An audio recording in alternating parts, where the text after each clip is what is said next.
Okay, good evening everyone. Welcome to tonight's meeting of the Housing and Regeneration Scrutiny Panel, tonight, Thursday the 9th of December. Okay, so I think we'll start by introducing panel members. So my name's Matt White and I'm chair of this panel, and I'll go first of all to my left. My name is Councillor Charles Ajay, White Adelaide Ward. Councillor Amina Ibrahim, Labour Councillor for Knoll Park Ward. Noah Tucker, member of this panel, Labour Councillor for St Anne's Ward.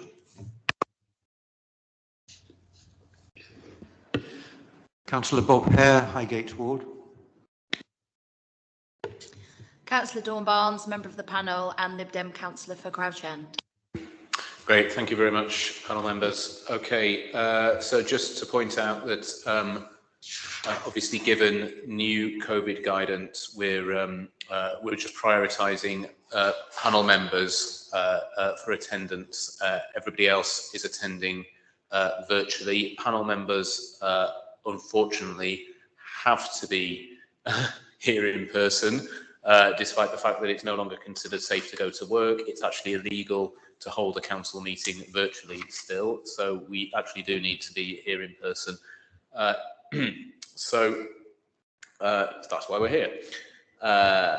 Okay, so first item on the agenda is filming at meetings. So I just need to point out to everybody here that the meeting is being recorded. It's being broadcast live and it's being recorded for subsequent broadcast. It will actually go on YouTube. So anyone who's taking part in the meeting needs to be aware of that. Also, it's possible for people attending the meeting to film the meeting or record the meeting themselves. So any members of the public who are participating in the meeting by making deputations, asking questions, etc., just should be aware of that. And by entering the meeting room or by attending the meeting and switching your camera on, you're consenting to being filmed and to the possible use of those images and sound recordings. As chair of the meeting, I've got the discretion to terminate or suspend filming or recording if, in my opinion, continuation of the filming, recording or reporting would disrupt or prejudice the proceedings, infringe the rights of any individual, or may lead to the breach of a legal obligation by the council. Okay, apologies for absence. We have had apologies from Councillor Hearn. No other apologies. Urgent business. I don't believe we have any urgent business. No, thank you, Philip. Do any members of the panel have any declarations of interest? I see no indications. So moving on. Deputations. So we actually have 2 deputations this evening. So we'll be hearing from the deputations in the order in which I received the deputation request. So first of all, we have a deputation from the Helston Growers. Just to say, we have got quite a, it might look like a small agenda this evening, but it is the budget meeting. So I'm going to be quite strict with the timings. The Constitution actually allows only 15 minutes for all the deputations. That might be a bit optimistic, but I will ask panel members to be quite brief in their questions, and deputations are allowed 3 minutes to present. So I am going to be strict with that timing. So I hope you're able to tell us what it is you want to tell us within the allotted 3 minutes. So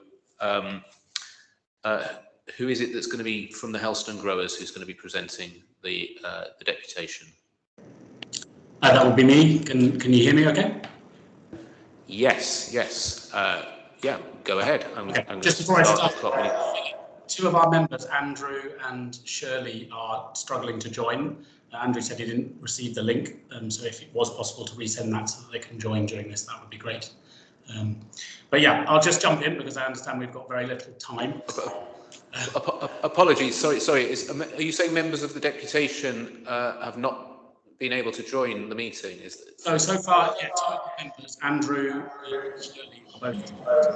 Could we just say that speaker needs to speak very slowly and clearly. Okay. Could I just say, Yeah. and we should be able to hear you, but it's not very good.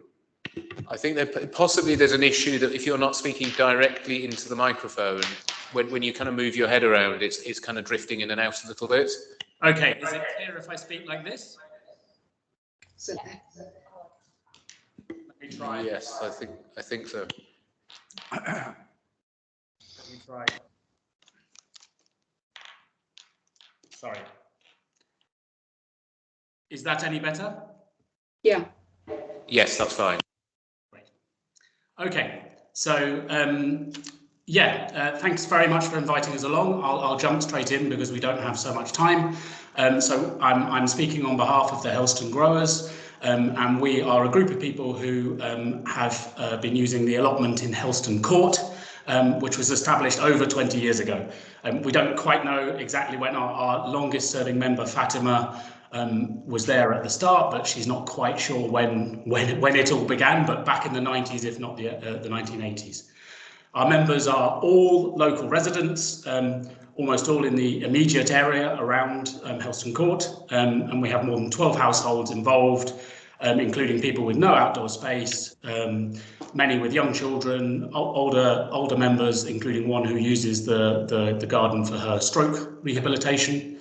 And it's located, I don't know if all of the members of the panel will know this space, but it's located in the middle of the estate in an area that's had a lot of problems with antisocial behaviour. So other residents around have told us they value the fact that there's this attractive, well-maintained space in the middle of the allotment that is fenced and kept locked at night.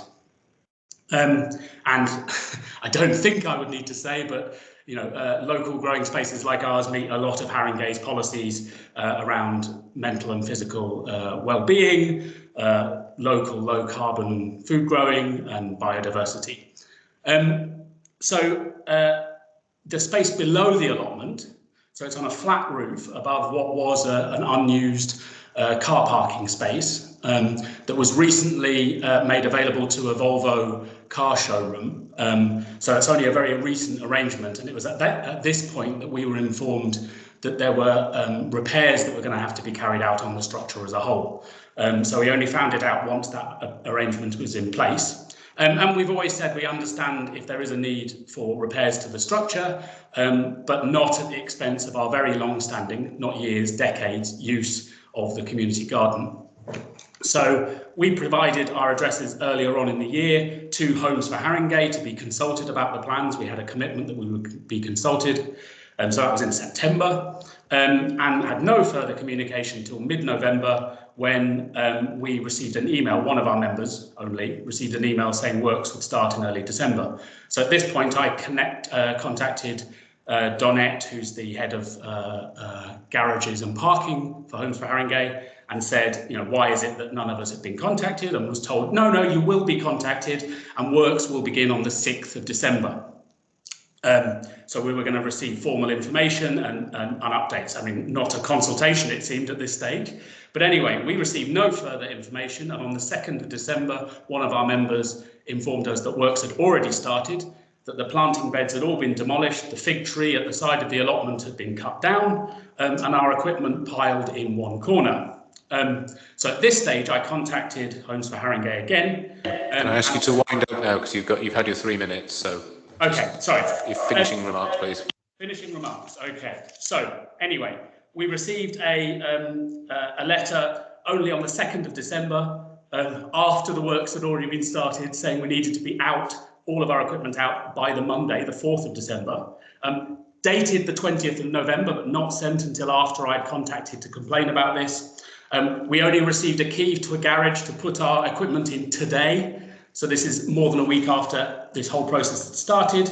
Completely unacceptable communications. We have finally yesterday, Homes for Haringey wrote to us acknowledging some of our concerns after Friends of the Earth have raised this. And okay, so to sum up, we're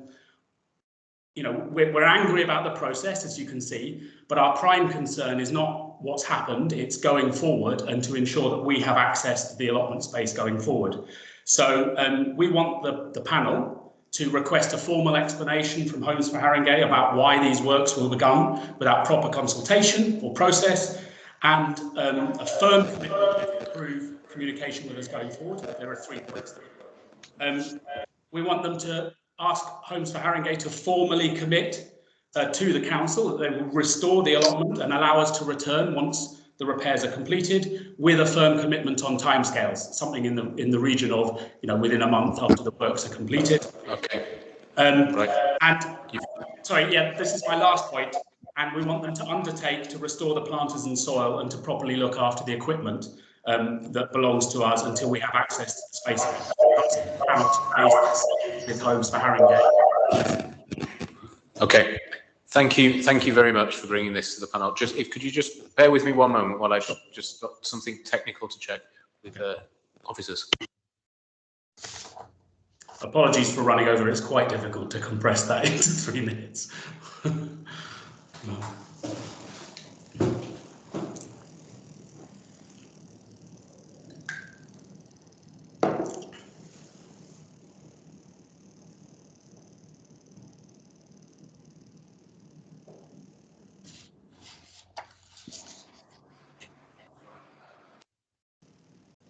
Okay, it's been brought to my attention that the cameras in the room are not working at the moment. I don't know how close we are to that being fixed. I would hope that it's quite a simple fix, seeing as the meetings are held in this room on a very regular basis. Sorry, I just assumed we couldn't see any of you. Okay, I do apologise for that. So hopefully that will be fixed soon. I'm reluctant to ask panel members to join the meeting on Teams and turn their cameras on because I know that when people have done that previously, that's caused huge problems in terms of feedback. So I'm not going to do that.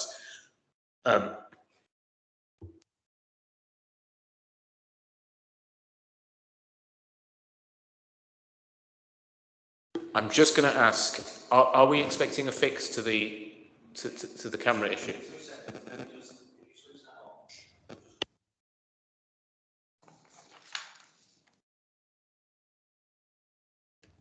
Okay. Looks like we're going to pause the meeting briefly.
We just ask for an update on what.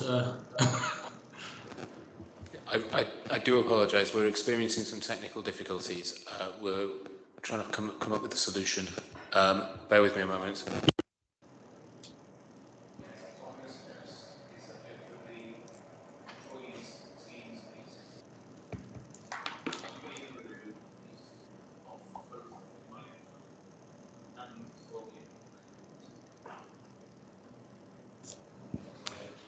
Did we get the special link sent?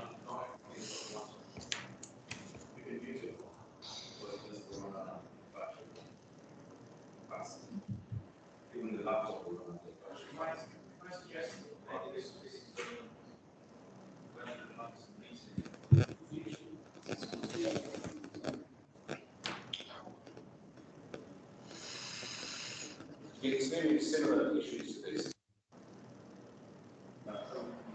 Quite serious in our own scrutiny meeting last week. Issues would have been ironed out by now.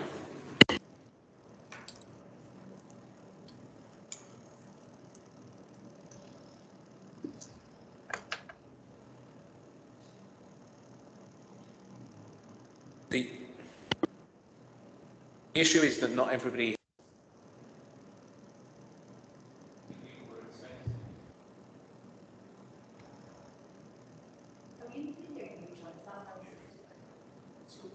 Can we join on phone?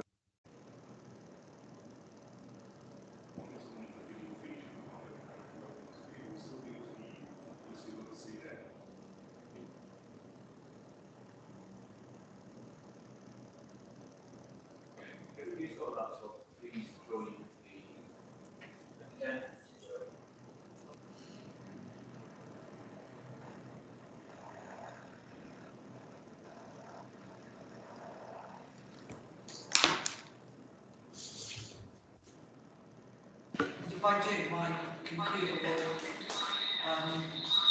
Sorry, I need to get mine on mute and I can back there we go.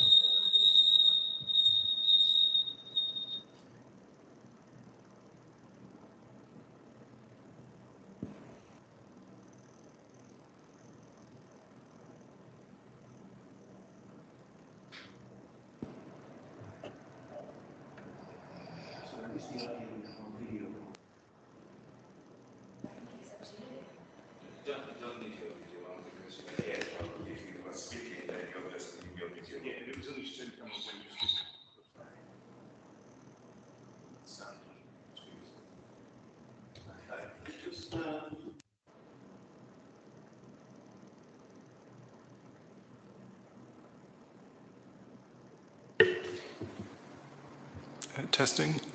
The camera's working, but it doesn't seem to be picking up.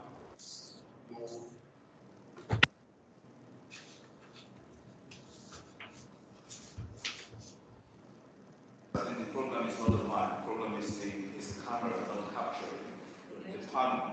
That's the issue. I think we need to press on with the meeting despite the technical difficulties. If they get resolved, they get resolved.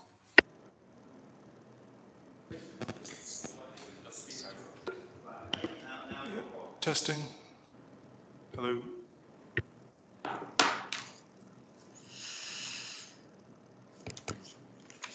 Okay, I'm making the call now that we're going to press on with the meeting, and if you manage to sort out the technical issues, then all well and good. Otherwise, we'll just have to go on as we are. Right. Okay. So, sincere apologies to everyone present for the technical issues. Thank you very much to the deputation for coming here this evening. This is where I'm going. This is where I'm going, Bob. Okay, so yeah, it's now the opportunity for panel members to ask questions of the deputation.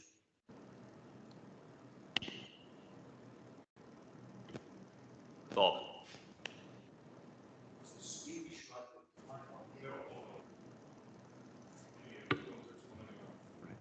Okay.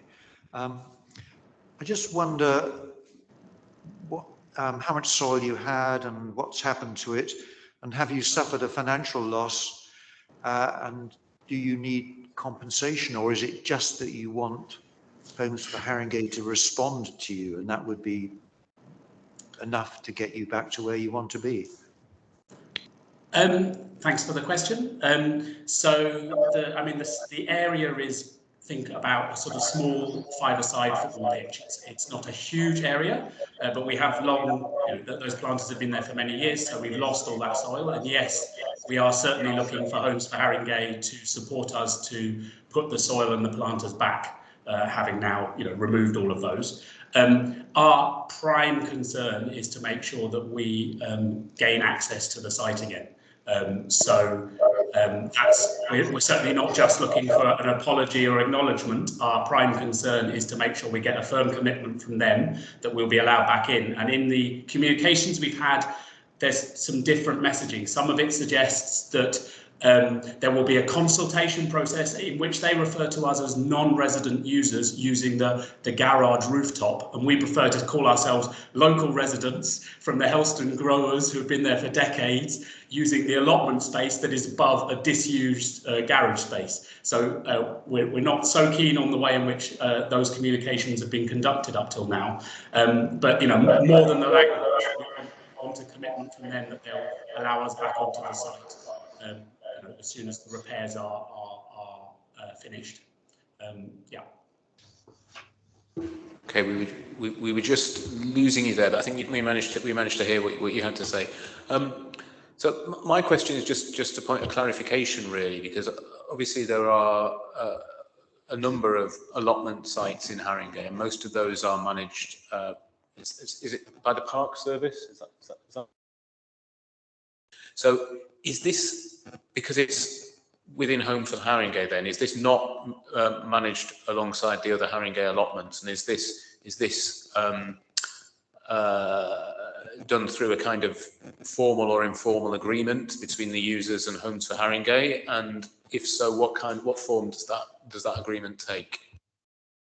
Yeah, so perhaps Lorna, who I know is on the call, can answer some of the kind of longer standing issues better than I can, because she's been involved for longer. We aren't formally constituted. It's a smaller space, like you say, within a kind of Homes for Haringey site. And they have in the past actually been supportive. So we've had some small monies from them for maintenance of the site, hundreds of pounds, not thousands. The arrangement is informal, but it's long-standing. We're talking about the 1980s and 1990s onwards. So we may be informally organised, but we are organised, and we are, community members. So I've been in touch with the Haringey Allotment Forum, who are kind of sympathetic. But obviously, you're talking about much bigger spaces that have a more kind of formal management structure in place. And we are a more informal group, but nonetheless, we are an organised group, and we have been, there for many decades. Okay, thank you. Do any other panel members have any questions? Charles. Thank you for the presentation. One of the recommendations that you requested or asked for was that you should be allowed back once the repairs are completed. What gave you the impression that you wouldn't be allowed back? Have you had any communication from Homes for Haringey to that effect? So, because they speak about a consultation process, now we're fine with people being with a consultation that actually happens, as long as our long-standing, access to the site is respected in that process. And in the communications that they have made, where they consistently refer to us as non-resident users and of the space as the garage rooftop, gives us the impression that we are not being fully valued in terms of, as all local users, all within 100 metres of the site, many living in Homes for Haringey managed homes on the estate, maybe not the building directly above the allotment, but certainly in the surrounding area. So that's one of our concerns. The second thing is, in the communication we had yesterday, so finally we got a proper lengthier communication yesterday. There was a stress on, subject to safety concerns. Now, fine. Obviously, the site needs to be judged to be structurally safe, but we don't want that to become some kind of get-out clause for Home for Haringey, where they say, oh, well, we've looked at it and it's causing damage, so we're just not prepared to allow you access to the site again. Certainly, and certainly not if it's in order that the site below can be used for parking cars. That hasn't been the case for many years, and it's only a very recent arrangement. And we've been using that site for far longer, for, in my opinion, far more positive purposes. So that's really where our concern is coming from in the communication that we've had from them. And as you can imagine, at this point in time, our kind of level of trust in relation to Homes for Haringey is quite damaged. So hence coming to the council to raise this directly, because we feel that we want the Homes for Haringey to take this very seriously. Thank you. Thanks. Okay, thank you very much. Okay, Noah, question for you. Chair, I hope you're okay with me asking 2 or 3 questions. I will try to be extremely brief. Can you please make them brief questions? I will guarantee to make them really brief. So first of all, just to clarify, these repairs are being conducted because there's did I understand, parking needed for a commercial car showroom? And am I right? And I think I may have got this information from elsewhere. So this has always been our understanding, and Volvo had their cars parked. So it's the Volvo showroom on Seven Sisters Road. And like I say, it's only at that stage that these concerns were brought up. In the communication that we had yesterday, Homes for Haringey said that this is a temporary arrangement in relation to the cars, and that they may be bringing that to a close. But again, we frankly don't trust at this stage that they will abide by that. And the person dealing with this at Homes for Haringey is the head of parking and garages. Hence, she consistently refers to us as the roof of the garage rather than the long-standing community garden. So yes, we think that the two are linked, but Homes for Haringey insist at this point in time that it's more about assessing the structural integrity of the structure. Well, okay, we're fine to a point with that, but not if it's a means of essentially removing us from the site. Yes, I did find it interesting that there's a commercial car showroom and there's an allotment used by members of the community. The problem arises, and the group that has to vacate the premises, it's not the car showroom, it's the local community using the allotment. And Chair, I do think that's a matter of concern, which this committee could say something about. Can I check in with you as well that despite the letter you received this morning, you don't actually have a firm guarantee of being able to resume? And have you been given any kind of ballpark date about how long these repairs are going to need to take place? No dates at all. The letter commits to consulting with residents and non-resident users, by which they mean us, but no consultation on that process at all. So that their intention, it appears, is to consult with us once everything has been removed. Now, I think the explanation they would give is that they want to do a structural assessment. Again, we're fine with that work being carried out, but yeah, up to date. I mean, the communication yesterday was the closest to some sort of a commitment from them, but we certainly haven't had a firm commitment, no, and we would be looking for that. Thank you. Thank you very much. No further questions that I can see. So thank you very much for bringing this to the panel. So it's now for me as the chair to provide a response in writing outlining the actions that will be taken as a result of the deputation. I'm going to suggest that we get a written response to the panel from Homes for Harringay, and that the panel members liaise outside this meeting once we've received that response, and then following that, I will put together a response in writing, and I will send it to you. Is that okay? Are we happy with that? Okay. Thank you very, very much for your deputation. Now we have another deputation, which I believe is from the residents of Warwick Gardens, who is going to be presenting that deputation. That's me. I'm presenting. Can you hear me? Is everything okay? You can hear? Yeah. Yes, we can hear you. So I'm going to again allow you 3 minutes to give your deputation, and I will warn you when you've reached the end of your time and you need to start winding up. So are you ready to start? Sure. Okay, please go ahead.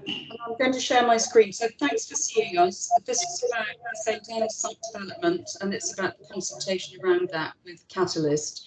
I want to go to our concerns over the development first. So I'm going to share my screen here. So there's a lot of detail on this. I'm just giving you the main points. You can look at the detail later. We feel that the proposed development is overbearing, it's overdense, and it's out of keeping with the vicinity.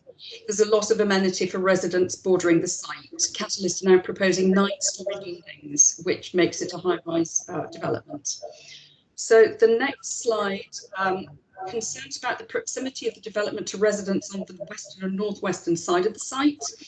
The main thing here is that the environmental studies which informed the building massing, wind and sunpath studies, for example, which have been requested of Catalyst, have not been given.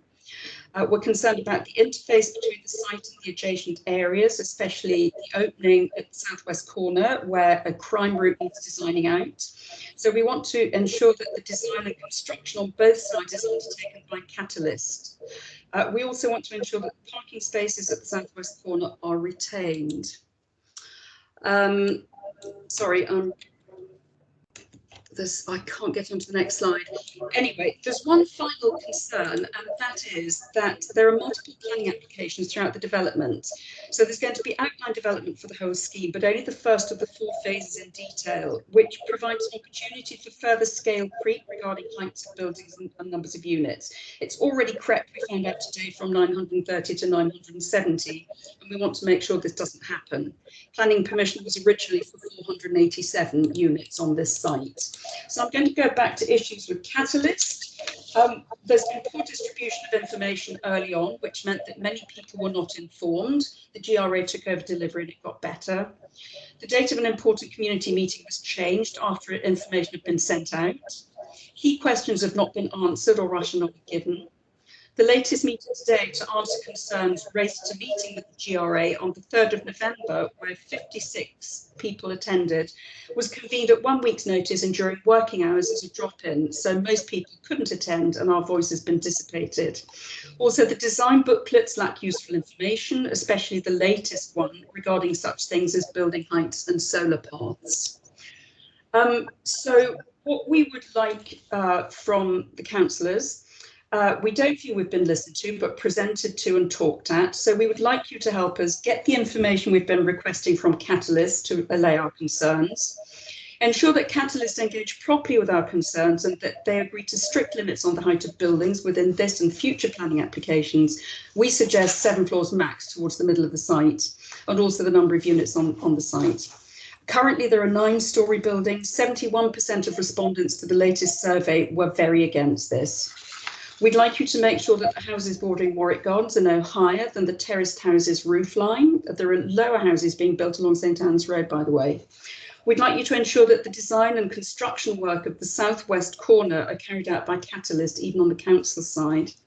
We'd also be grateful if you could help provide clarity on how the Section 106 money will be spent and encourage the spend to be in this area. And then finally, we'd be grateful if you could lobby to get a portion of the extra £15 million available to expand primary health care spent on this development and its extra now 970 units. Many thanks. Okay, thank you very much, and thank you for keeping more or less within time. Okay, do any members of the panel have questions for this deputation?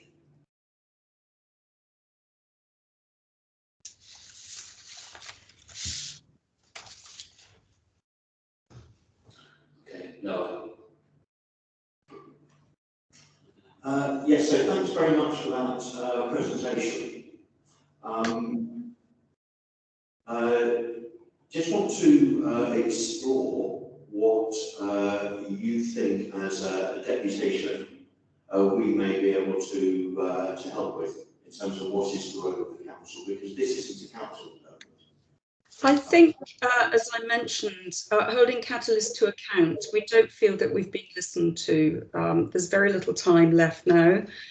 There is a real concern about 9-storey buildings on the site and the density, and the fact that 71% of the respondents to the latest survey were against this is not being dealt with. We feel everything's being pushed under the carpet all the time. So if you could help to get proper engagement on that, that would be very good. Can I just add with that, which Kathy is saying, is that we were not informed about the 9 stories. So what happened was a booklet came out in October. I went to their Peace and Wellness Festival, which they did not promote. And then they had a woman there called Jessica, who had only been working for Catalyst less than a month, who said to me, oh yeah, we've got now 9-storey buildings. And I was quite taken aback, and it was not listed anywhere in the new Catalyst brochure. So all the really important information they're not providing. We did have a meeting with them, the Gardens Residents Association meeting a few weeks ago, and Dave from Catalyst, his explanation was, well, we found loads of locals don't really like to be bogged down with loads of information, which to me is quite surprising considering this is a 6-year development and we are the only road who is going to be directly affected.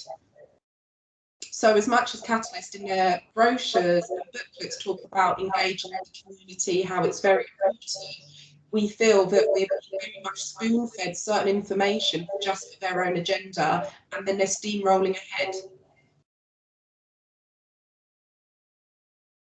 It would also be very helpful to get clarity that the Section 106 money, which I know is not ring-fenced for the area, that the area will benefit from it. And also there's real concern about infrastructure and particularly healthcare. And we were told at the GRA meeting that there is an extra 15 million will be available to expand primary healthcare. And we really think it's essential that this new development is taken into consideration because there's a problem with healthcare already in this area. So anything you can do to lobby for that would be appreciated. Does that help, Noah? Well, yes, it does. And can I just explore this a bit further?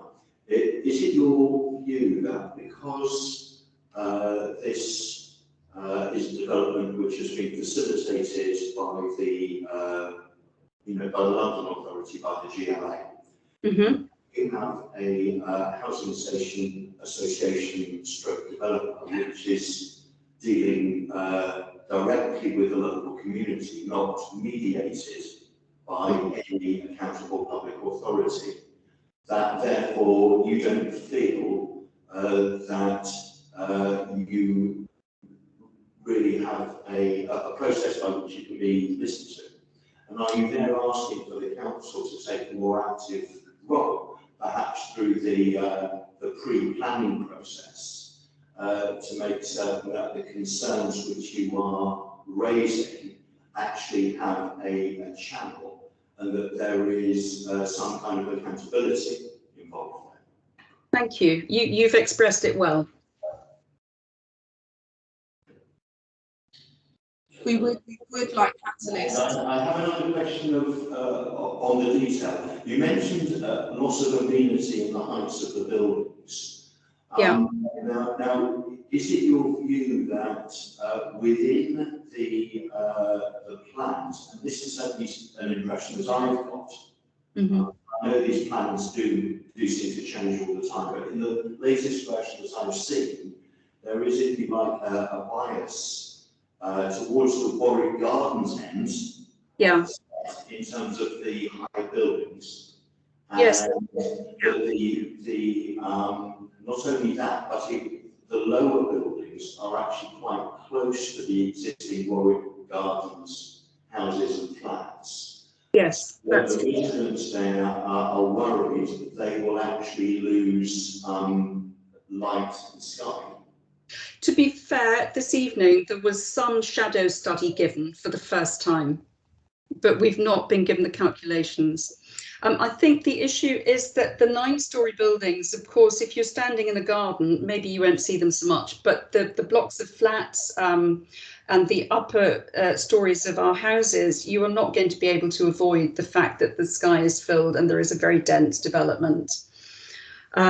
We've asked whether the 9-storey buildings could be further away on the other side of the Peace Garden, for example. All the buildings on that side are no higher than 7 stories. And we've been told that that's not possible. But then at the same time, when we did meet Dave at the last Residents Association, he then said, well, anything is possible. And it's as though, as one resident member said, there's no appetite for change. And Dave from Catalyst just stood there and was just umming and ahhing. So we need them to be accountable, because we understand the homes are needed. We completely understand that. We're not against the development. What we are against is being steamrolled along. The process is continuing, yet they're not being accountable or taking into consideration our thoughts or what we particularly feel is important, because we are the road directly affected by it.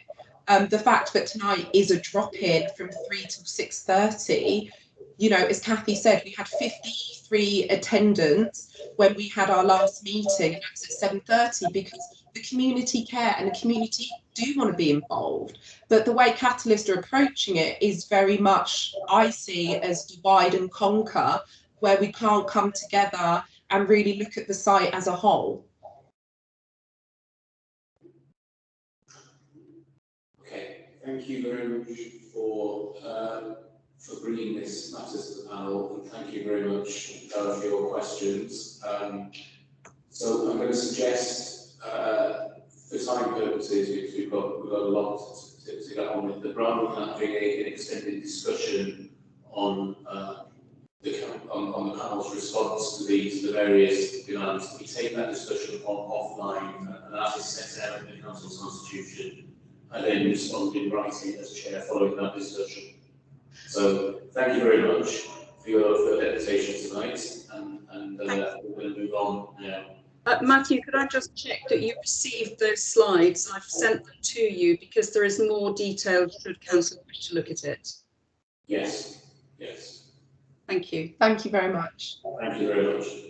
Okay. Thank you. Bye-bye. Bye. Thank you. Bye-bye.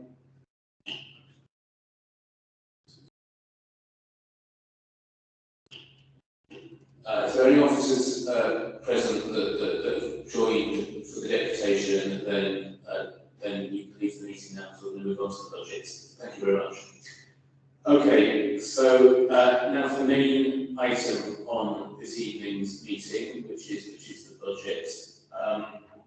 So there's quite a lot of papers involved and a number of appendices. So just to quickly outline for the benefit of panel members and for anybody watching what we've got. So we've got Appendix B in the papers. It's the draft budget for next year, 2022-23, and the draft medium-term financial strategy for the next 5 years.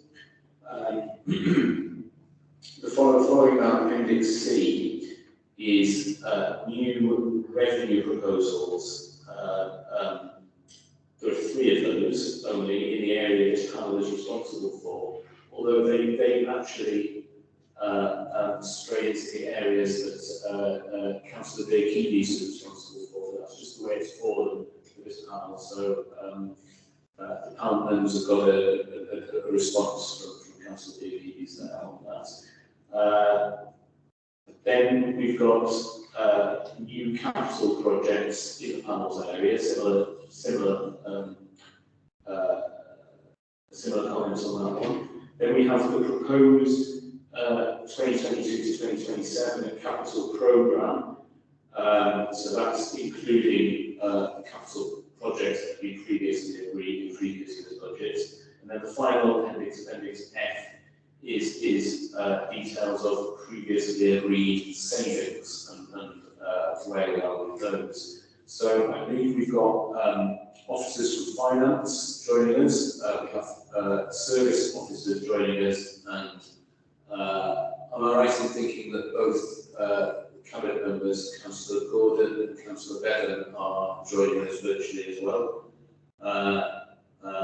What I would ask, first of all, if finance officers have anything they particularly want to highlight in the papers.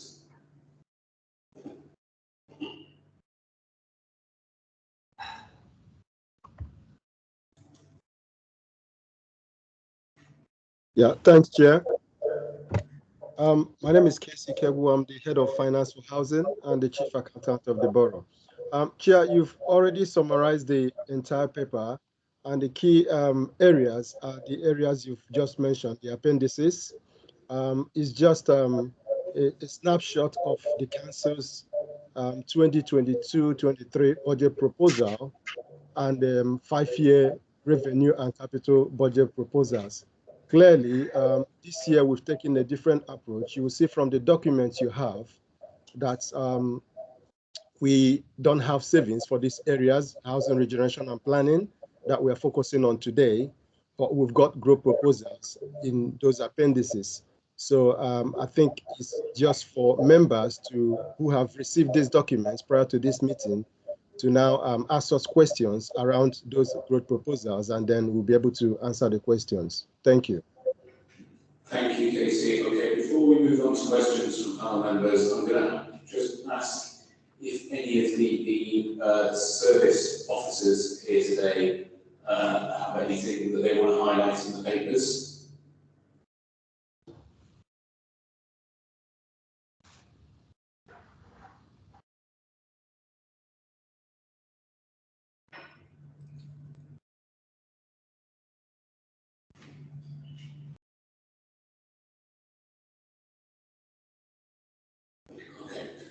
I will therefore ask the Cabinet members. So, Councillor Gordon, do you have anything you want to say before we start taking questions?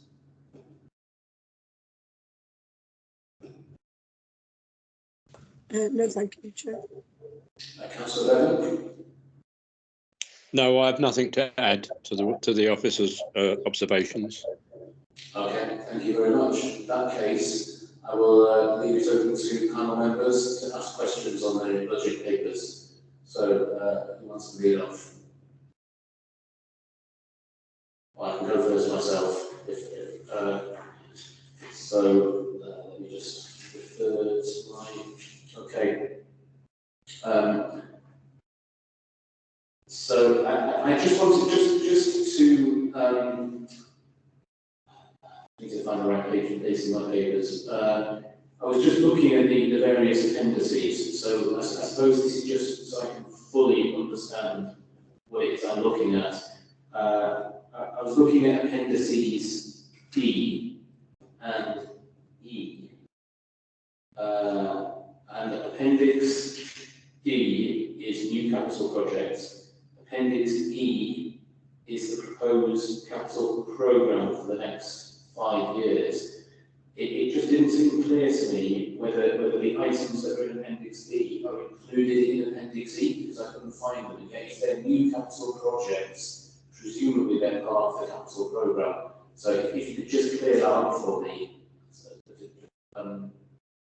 Maybe that's a question for the officers that put the papers together.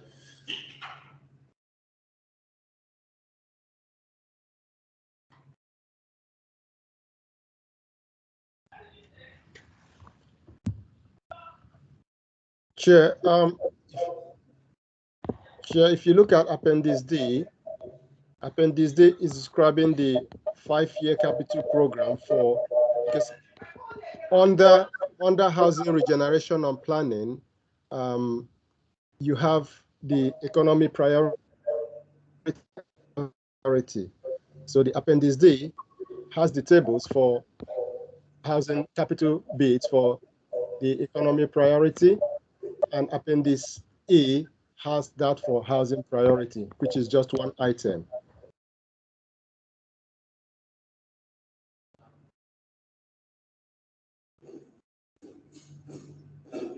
I'm looking, so I'm looking at the papers, and no, I'm not sure if that was clear up for me.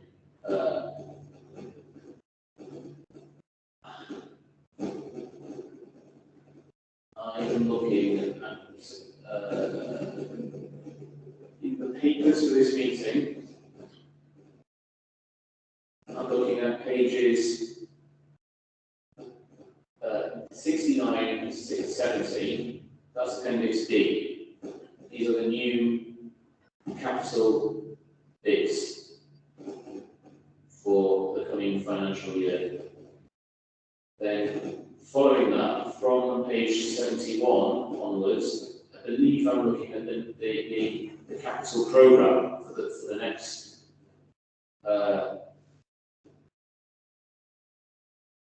4 years, and yet those new capital bids don't seem to be included in that programme.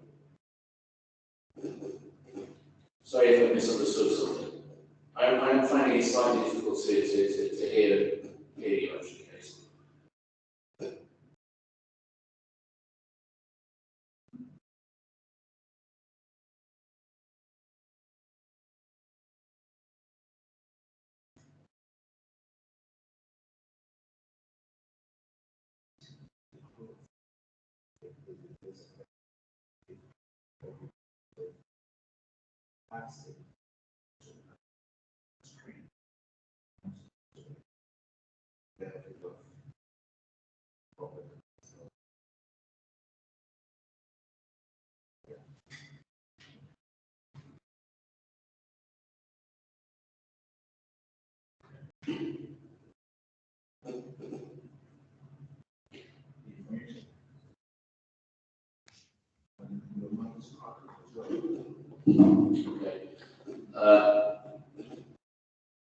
Okay. I'm afraid I haven't understood the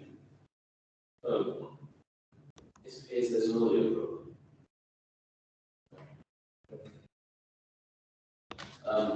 Are people not able to hear me? Is that what's happening? Councillor, could you hear me? Yes. Oh, okay, so I had my hand up. I didn't know if you could see me or not. I was waiting for you to call me to speak. Okay, but please come in.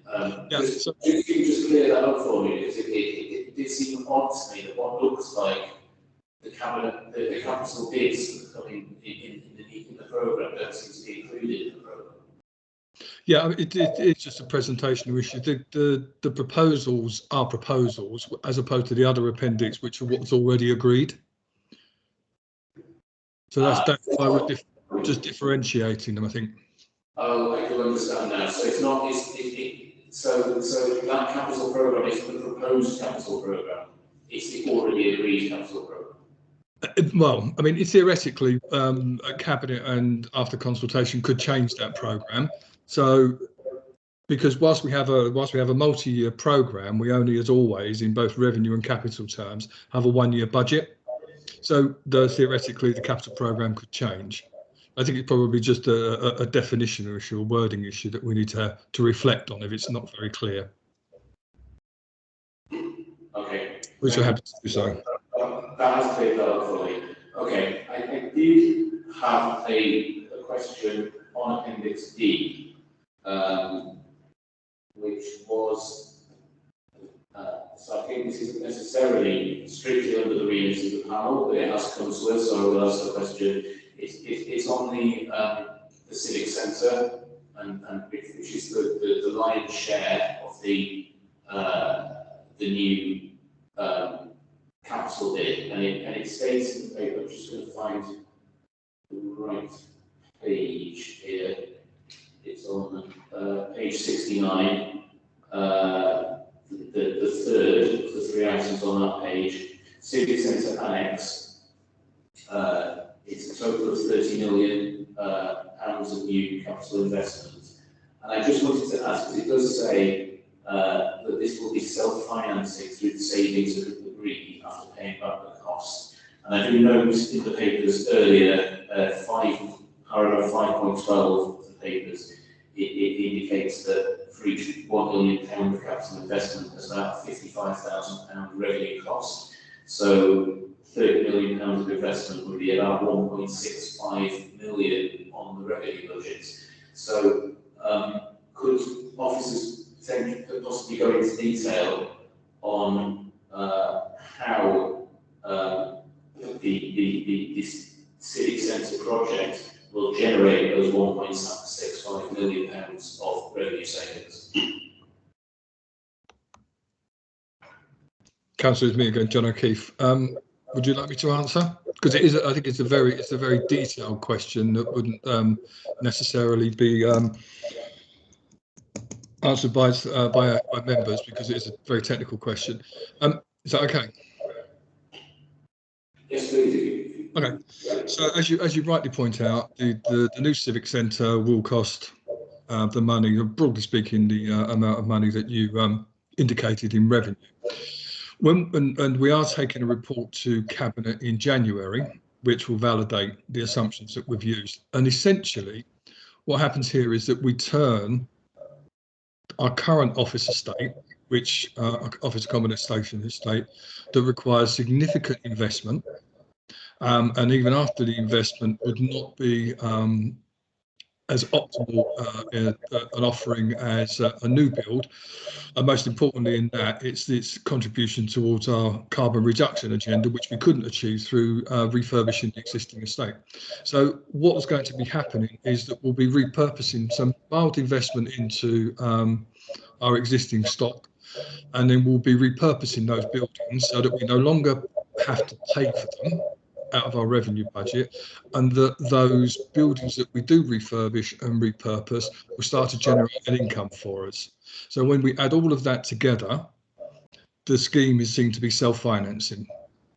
And we, as I say, we're going to Cabinet in January with a further report on this. Is that okay? Yeah, that's very helpful. Thank you very much. Okay. Dawn, you've got a question? Yeah, I think it's probably closely related to this. So in the preamble papers, it talks 9.35. Hang on. I'm in the wrong one now. Oh, sorry, 8.1.4. To consolidate the council offices into the civic centre and invest to maximise the value of the property on Station Road. So is this property specifically Alex House and River Park House that is being repurposed and rented out or sold or whatever it is in order to make the investment in the civic centre worthwhile? Will it be 100% of the staff in the civic centre? And how long will it take for the civic centre to recoup that money and therefore be self-financing?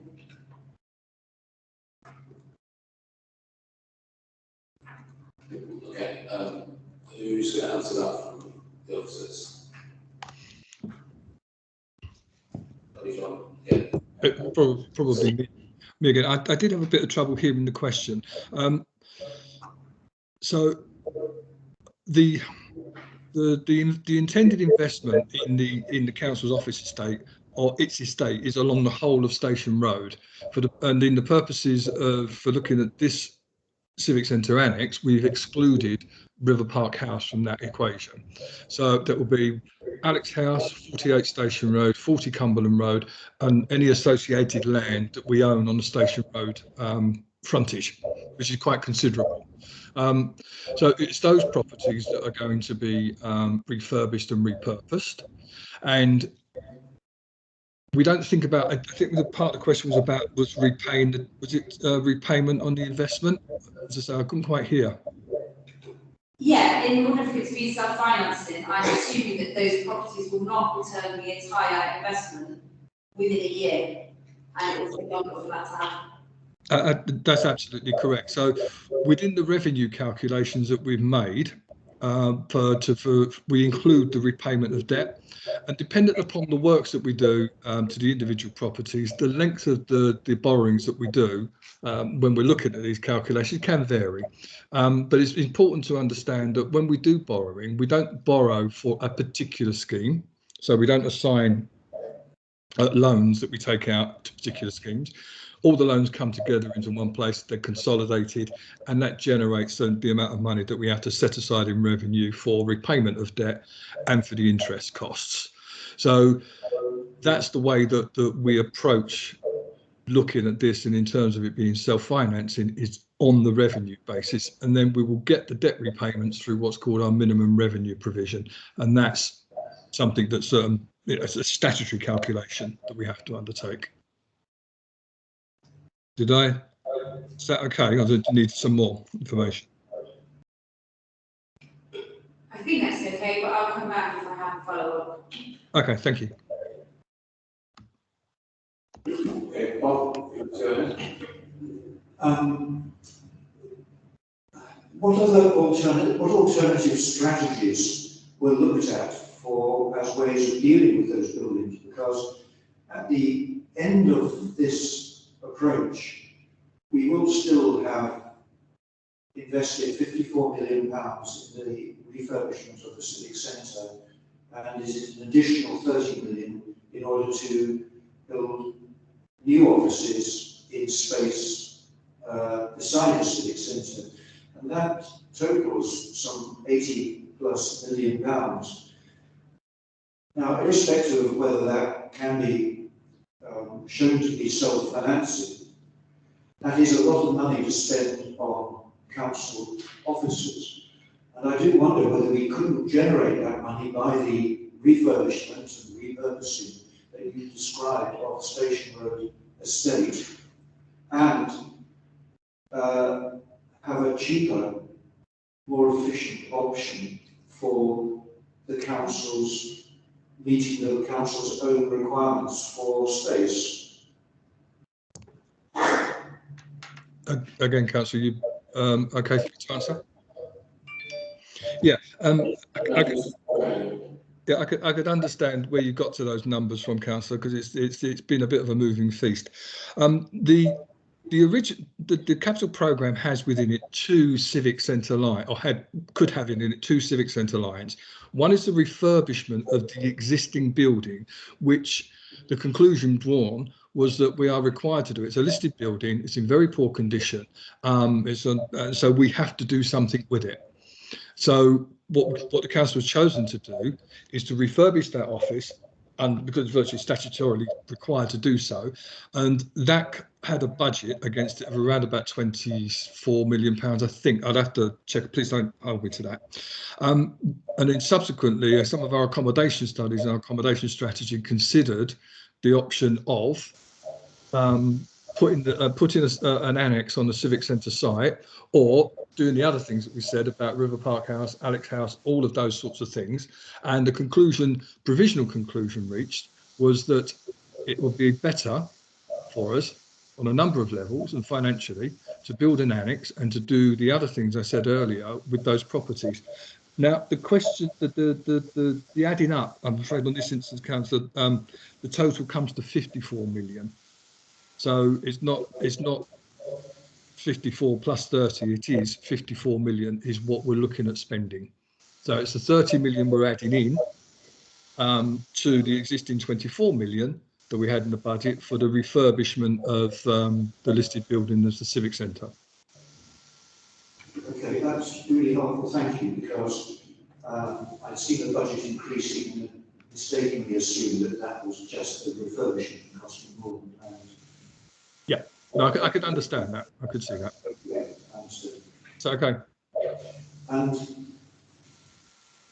how many strategies, you mentioned that you looked at this, and this was the conclusion it was better to build the annex. Looking at River Park House and Alex House together, that's, to me, that's an awful lot of floor space. And to me, also, the Civic Centre is a small building, and I'm not sure how large the annex will be. Can we really, with future council and its ways of working fit everything we need into the proposed civic centre and annex? Presumably we can. I think, as I said earlier, we're going to Cabinet in January with another report based around further work that we've done looking at this. And at that point, that's when we would have validated the initial view that we're better off doing the civic centre and the annex, as opposed to doing the other things that we could do. And that business case, as I say, is going to January, and that will answer lots of the questions that you're posing, Councillor. Thank you. Yeah, so the civic centre will be the only building in the Woodgreen area which will house council staff and councillors and so on, and we will be moving all of the other buildings on. And how does that all work, and how much we spend on a fire in Alexandra House? Because that to me sounds like it was an even bigger mistake than we thought. I think I'd have to ask one of my colleagues to respond to that. I'm not sure who's best placed to.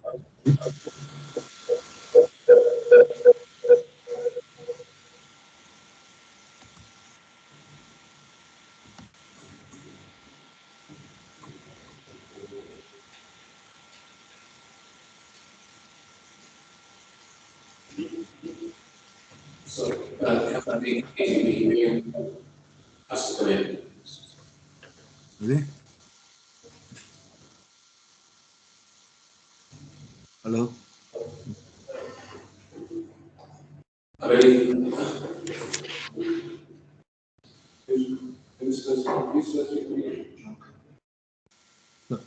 Councillor, I believe Jonathan Kirby. I had a little hard to hear.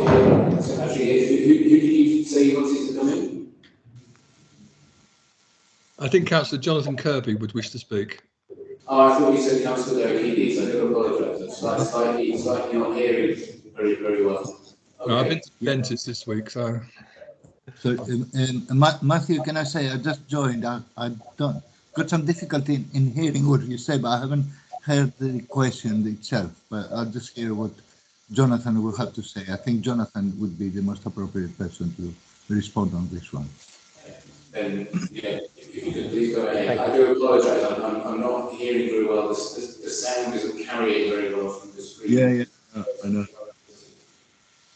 I was just going to ask Chair, just for complete clarity, could the question just get repeated again, because it did drop out just part way through, I think, for a couple of us. Yeah. I'm really sorry. I'm really struggling to hear what's being said.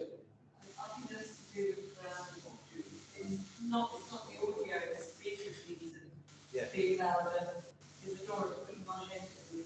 I can turn the telly up and the laptop up as high as possible, but if they don't have their microphones up, okay. I'm sorry. What's the confusion? I think John O'Keefe has answered part of the question, and then he's handed over to you, Jonathan, to complete the question, complete the answer. No, sorry, Chair. It was just to see if the councillor could repeat the question that John was wanting me to come in and answer. I'm pretty sure I heard half of it for myself to address, but I just wanted to make sure I got the full question. All right. Okay. Well, it was your question, wasn't it? Yeah. So if you could just repeat the question to help the officer answer. I was just clarifying that the all of the council staff will be housed in the civic once it's complete, and whether or not that then means that the 12 million overspend on Alexandra House was an even larger mistake than we previously thought. I couldn't understand it. Okay. So as John mentioned, the business case that will be coming in January, Cabinet report, which we committed to in October, that will be addressing the question around how many of our staff under new ways of working, etc., can be accommodated in the Civic Centre and the Annex building.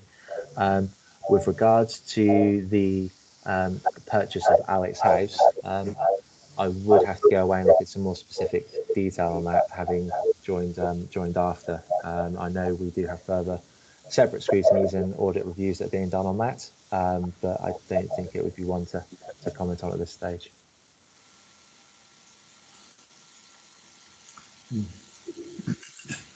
Okay, thank you for that. Right, so I'm going to go to other colleagues now if you've already asked a question. So, Ella, you would like to go ahead, please? Yeah, just a comment regarding the question. I certainly think that the underlying assumption behind Councillor Barnes' question is that there was an overspend in the purchase of an electronic house. That's not something that I was talking with, and I would certainly challenge the premise of that question. Okay. Well, thanks for that. That's, you made your point. Okay, do you have a question on the budget? Not from this stage. No? Okay. Okay, Bob, go ahead. I may have missed something in the papers because they're quite lengthy, but I know from our previous meetings, the Ward's Corner regeneration project will need, if it goes ahead, a contribution from the council. And I wonder if you could point me to the place in the papers where that's referenced, or if you could explain how it's being dealt with. Presumably, it's an entirely new commitment.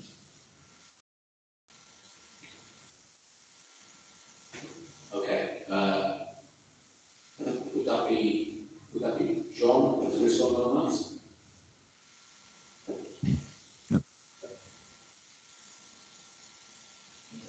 Yeah, I mean, I'll try to answer that as quickly as I can. If the council were to go ahead with the acquisition of the properties that constitute Ward's Corner and the CPO, there is sufficient budgetary provision within the council's capital programme, and that will be contained within the Strategic Acquisitions Fund budget, which we would utilise to fund the acquisitions. And as I do stress that, if it goes ahead.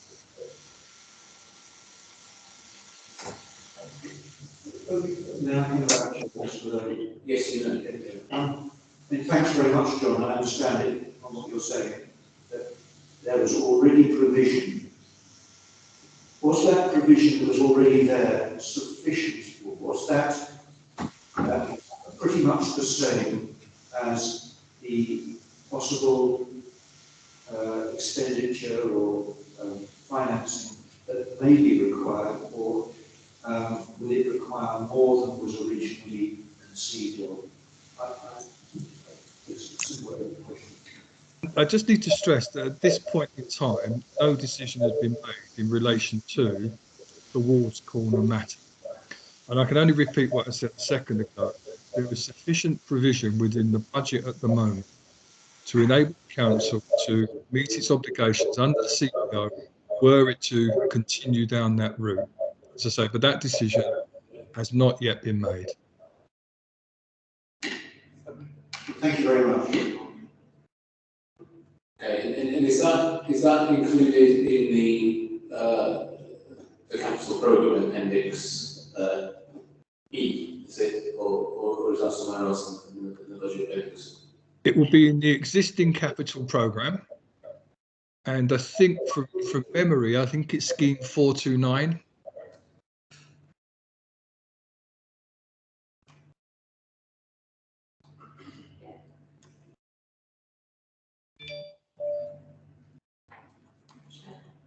Yes, okay, got it. Thank you very much. Okay, so okay, Rena. So I'm slightly confused by that because I'm not sure if the question that Councillor Hale was asking was in relation to the surrounding properties or to the specifically to the market hall, because they're two separate they're two separate things. So if the budgetary allowance is there for the CPO of the surrounding properties, is that what you're talking about, John, or the market board itself? And wasn't the understanding that whilst the CPO would be, it would be the council that was undertaking it previously on behalf of, that now that's not on the table anymore? So how would the council recoup its money unless it was going to develop the site itself?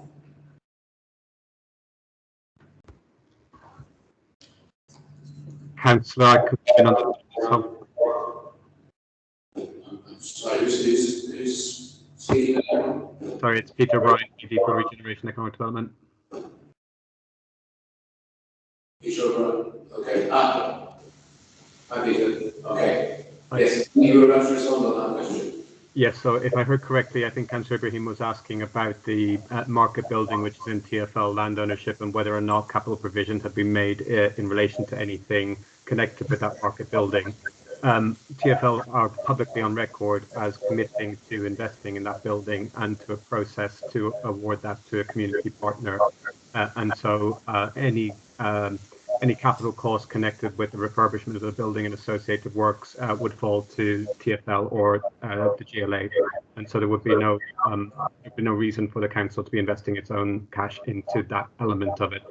So therefore, any subsequent scheme the council might consider taking forward would relate to those lands excluding market building in TfL and ownership, and hence the remainder of the old Wards Corner site.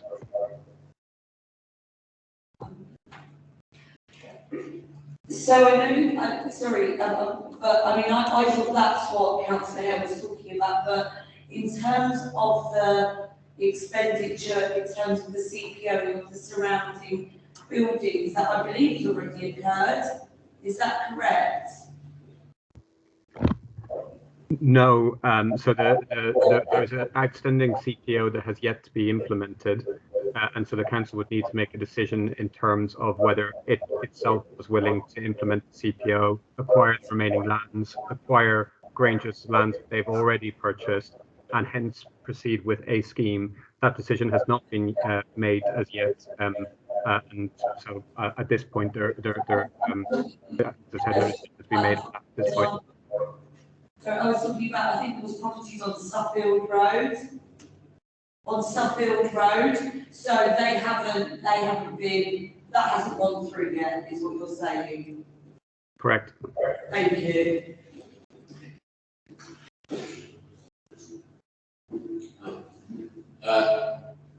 Councillor Keys, what's his comment on this? You're muted. You need to unmute yourself. We can't hear you. Can you hear me now? Yeah? Can you hear me now? Yes. Yeah. Sorry. I hope it will be helpful to say that as a general principle, because the nature of various capital projects is such that until you get to the detail and you are ready to let a contractor to make an exchange of contracts or to buy something or to sell something, you don't know exactly, then the decision will be made then. The way that the council's budget structures the capital program is on envelopes on which officers make the best possible guess of what might be the total amount that might be needed to be borrowed or used by from other sources, and then look at their revenue implications on that to make sure that our financial strategy and our budget can cope with it. In this particular case, and you know, from the finance perspective, there has been no decision yet because still the council, as I understand it, and the relevant cabinet member can correct me, but as I understand it, is still working on the possibility of a master plan, and that depends on what the intentions of other people are as well, and what would be needed, you know, from the council to invest in that. The decision, as I understand it, is that we do want to complete refurbishment, reclamation, and everything like this, a whole square there. But at this moment in time, the details haven't been worked out. So the budget, at the moment, the capital budget, will have within the relevant sort of like envelope, one that John mentioned as being strategic acquisitions, for example, would be sufficient if it's needed to acquire some of the properties involved there. In other contingencies, there will be probably other amounts as well.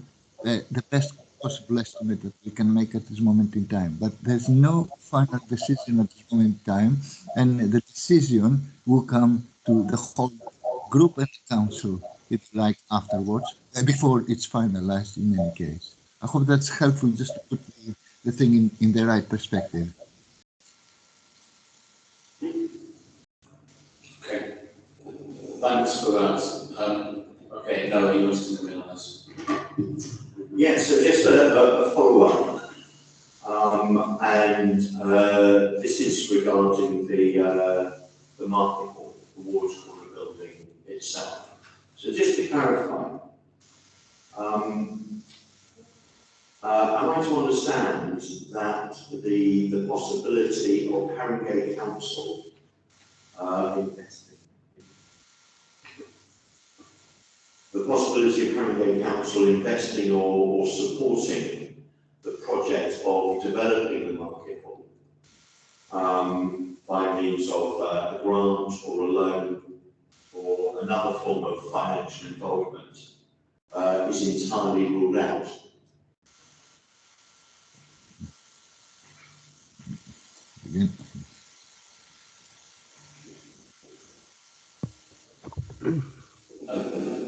Okay, Peter, you want to come in on that? Yeah, thank you. I mean, I think you can never rule anything completely out at any stage ever, can you? But all I can really say is that where TfL are at, as the public body that owns the asset, is that they've made a public commitment that they're going to undertake the investment necessary to bring it back into use. And therefore, the question at this stage doesn't really arise. If there were any party needing to find additional funding in order to secure that outcome, then presumably the GLA and TfL would seek to do that. As I said before, they've made a commitment publicly to achieve that outcome. So there's no particular angle for which the council might be seeking to put investment into that at this point in time that I can think of, at least. Yeah. Okay, sorry, I'm finding it slightly difficult here, but I think I understood that. Just to be clear, there's no provision in the capital budget that we're being looked at here for any kind of contribution by the council. That is correct. No, okay, fine. No, you wanted to come back? Yeah, just to look at this a bit deeper. My understanding of what TfL has said is actually quite distinct and different from that, which is that TfL have said that they will bring the site to a stage where it no longer poses a safety hazard. I don't think they are committed to doing the refurbishment, the revamping, and the changes that are necessary to turn it into a market building once again. Certainly haven't done that. Whoever will be taking the long leasing the site will need to be doing that, and that's why this panel has heard about proposals, for example, to raise £12 million for doing that. I'm just trying to clarify whether it's been ruled out or whether it's not possible within the proposed budget that Haringey Council will be making some kind of financial contribution to that. So in other words, I'm not talking about bringing the site up to health and safety standards, which is what TfL is committed to, but actually developing the site so it can be turned into a thriving market and community facility.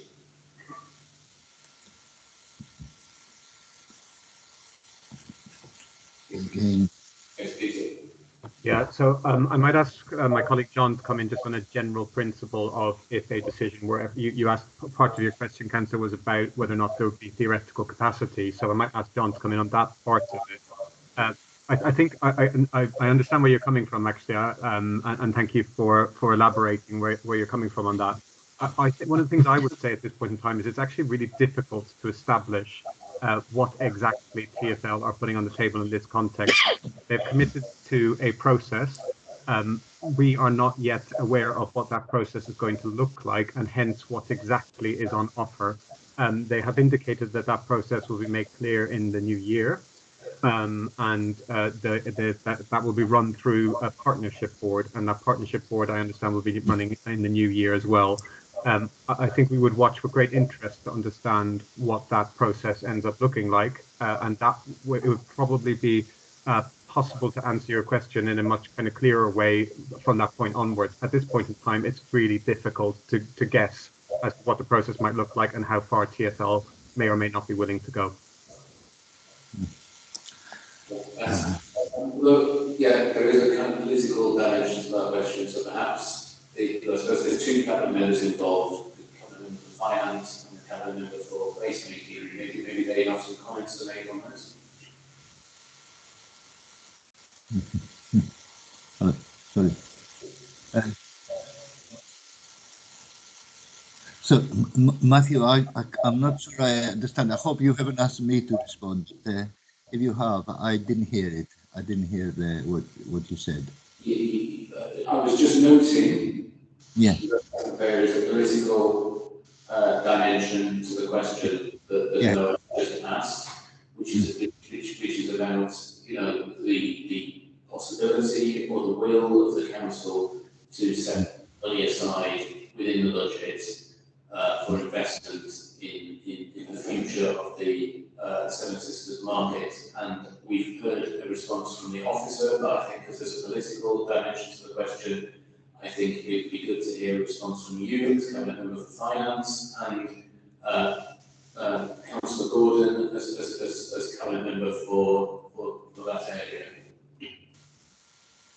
Yeah, I think. Shall I start with a new follow-up? Yeah, is that all right? I'll just put the finance perspective on, if it is, it's good.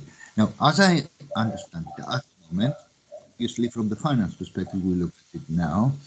There is a general intention from the council, and there is a plan which for the particular market and the associated buildings there, which the community plan, which the council and TfL, as I understand it, are broadly in agreement with, although it still is just a proposal from somewhere else, but it's been supported.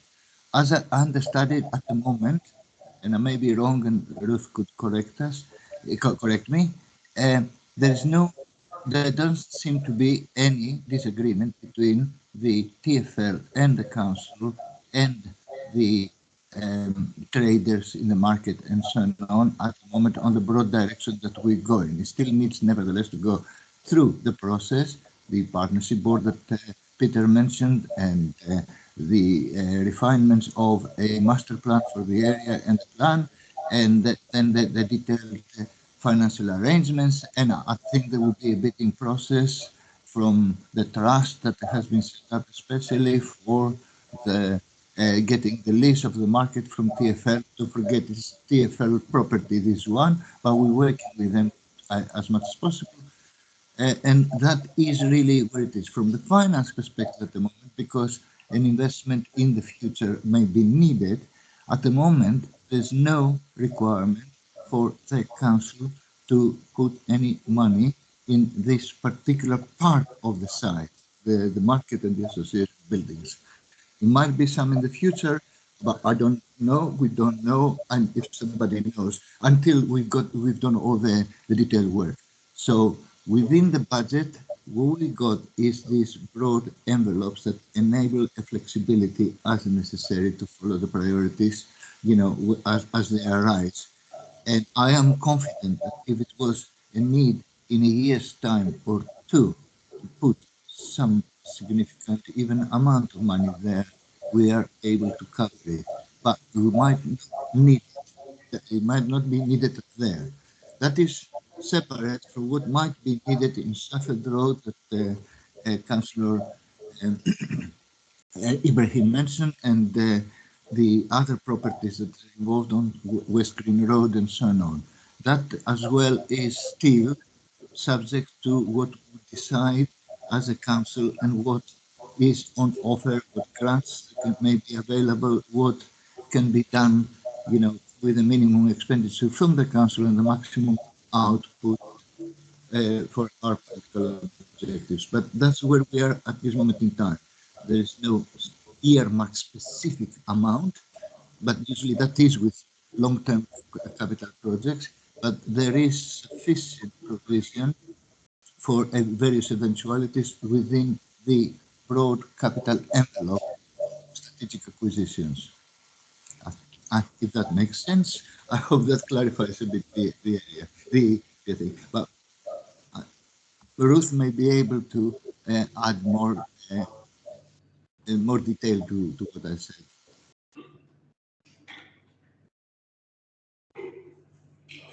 Thanks. Thanks, Laura. If Ruth is able to come in and provide a response. Just because this is your area of responsibility. Yeah, thank you, Chair. I think it's been explained very well by both Peter and John and Isidoros. That at the moment, TfL's plans are a little bit unclear, although they're getting clearer by the day, and we're working with them very closely about what they intend to do on the market site and in the remainder of the site. That we are looking at whether we can build up a business case, but at this moment in time, I'm really struggling to hear. I don't know if there's any way. Struggling to make sense of what's being said, so if they could slow down. I think it's possibly the echo or the fact that I don't know. I'm just finding it really difficult to hear what you're saying, Ruth.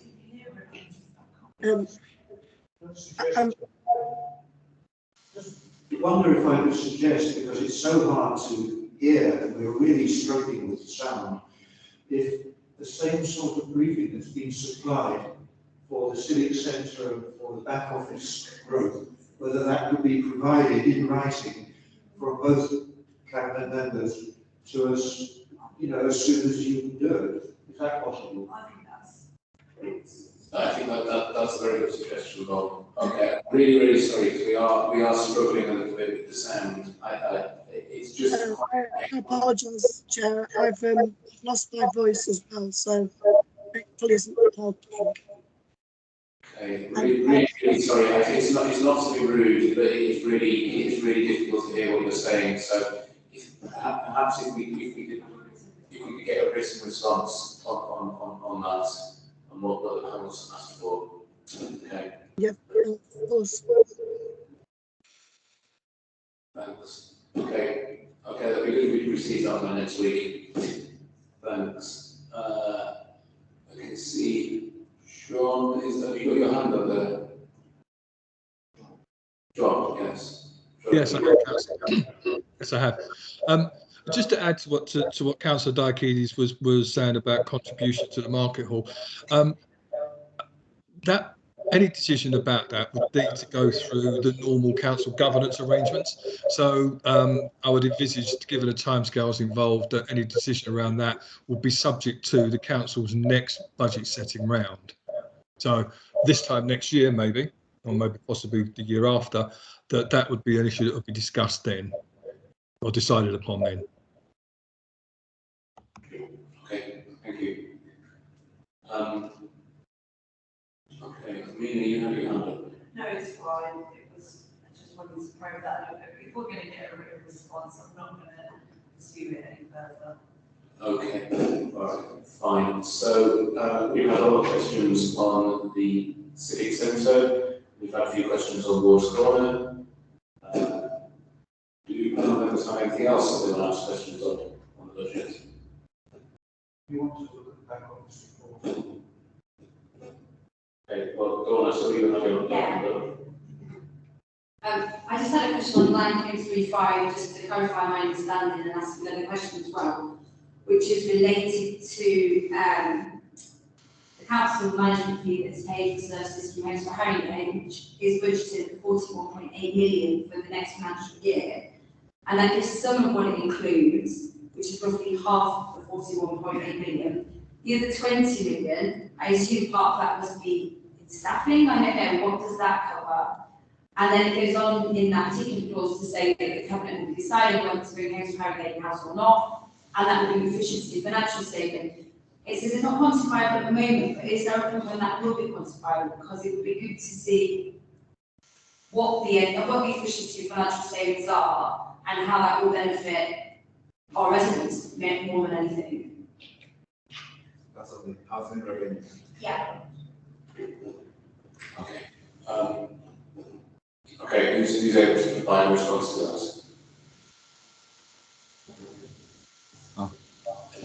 Doris, are you able to say that? Chair,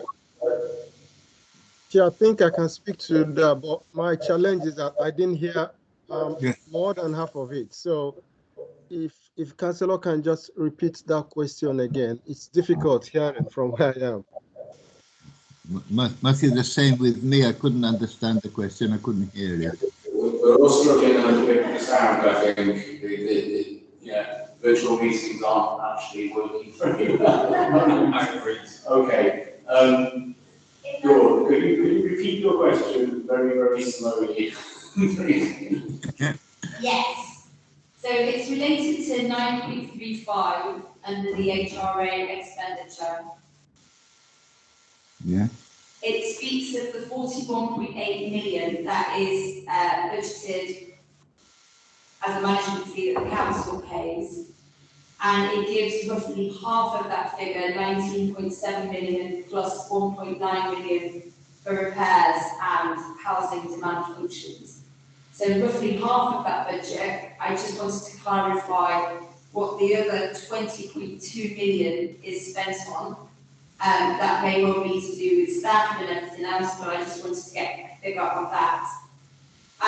Or that is a correct assumption. And then it goes on to say that when HFH is brought in-house, it is expected that it will bring financial savings and efficiency savings, but that isn't quantifiable at the moment. I appreciate we can't put numbers on that now, but I wondered if there was a timeline as to when we would be able to see what the financial savings and efficiency savings were, and then how they'll best be applied to residents. That's not good. Thanks, Councillor. It did Yeah, help. I will try and answer it, but if I derail, that means I heard you wrongly. I will try and answer exactly how I heard it.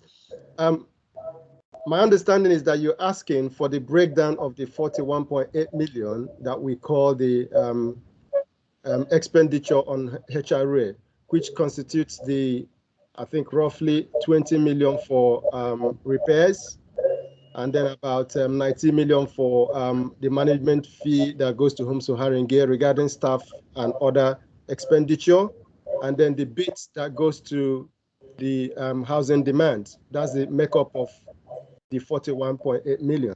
And then your questions around the time scale, the timing for us to quantify the savings that will accrue from Homes for Haringey. It's difficult. Why we couldn't quantify it in that report is at this stage, the decision was just made 2 days ago or yesterday actually.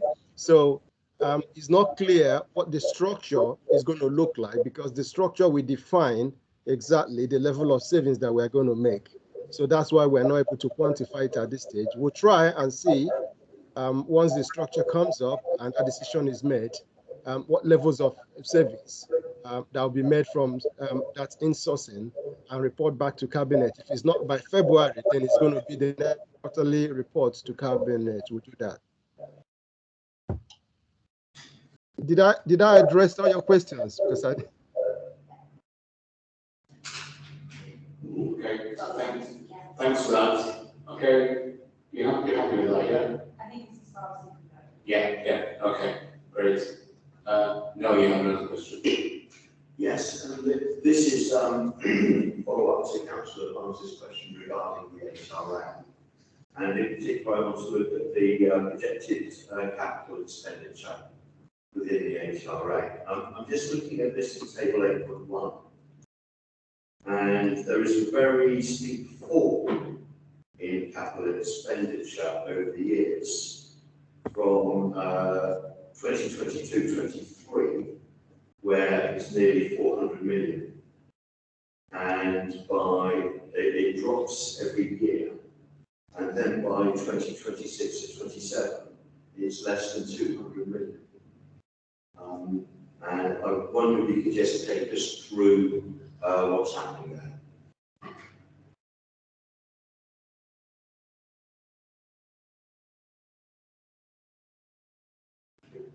Okay, so Yeah, I'm trying to. so I think it's officers. Yeah, it's going to be me. Thank you for the question. I think I'm finding it difficult to hear everything, but I think the question you're asking is why the level of capital investment in the HRA is dropping over the years. Am I right? Correct. Yes, that's the question. Now this is our estimation, 5-year estimation of what we are likely going to be spending in the HRA over the years.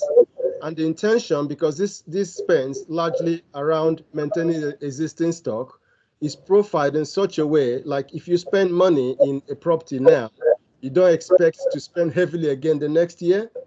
So that is why you see such profile. The early years, their intention is to spend heavily, and then this will taper. But this is based on the systems that we use to monitor the level of work required for each of these blocks. And that's why you see this profile in this way. Okay, you've got a follow-up. Yeah, I didn't quite get that because we've got a very ambitious house building program. I appreciate that not all of this money is about building new houses. Sorry, I didn't get that. Sorry.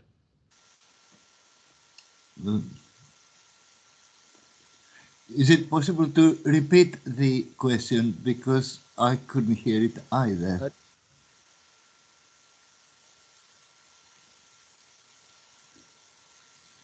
I can't hear anything now. Oh dear.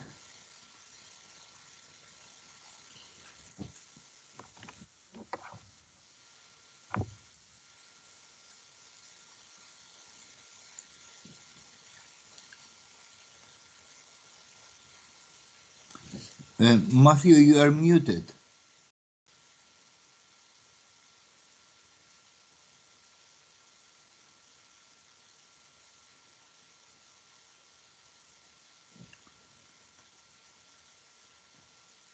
You are muted, Matthew.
Hi, can you guys hear? Can you hear me? Yeah, definitely. Yes. It's Doris and Casey. can you hear me? Yeah. Yes. I can hear you. You can? Yes, we can. Yeah. All right, we are having technical problem here in terms of the public connection. So the engineer is having a look at it, but this is just an internal Zoom Teams meeting. So I don't know if it's going live. Yeah. Okay. So if you just wait where you are, as soon as we have public connection, if it's okay. All right. Cheers. Thank you. Thanks.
Apologies, everyone who's in the meeting. We're experiencing again technical difficulties. The connection on the screen in the room is dropped out. I'm talking through my laptop. It's not ideal. We're trying to sort these out. Restart. Sincerely apologise for this.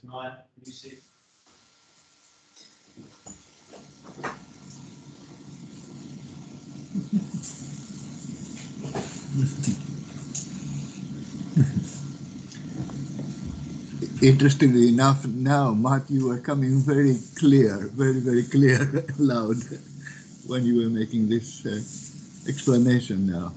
Well, before, it was very difficult to understand what you were saying. Apologies, Doris. I had my laptop on silent, so I didn't hear what you were saying. We've been experiencing technical difficulties since the very beginning of the meeting. It's why we started a bit late, and again, we just got kicked to the meeting. Okay, looks like we may be back on. Okay, there we go. Cool, that's it. Okay, apologies for that break. It was gave our members an opportunity to for a comfort break, which is good. But really sorry, it's again technical difficulties which are running us poorly this evening. Right, so were in the middle of Councillor Sucker asking a question. He's still on the program. He's get back in.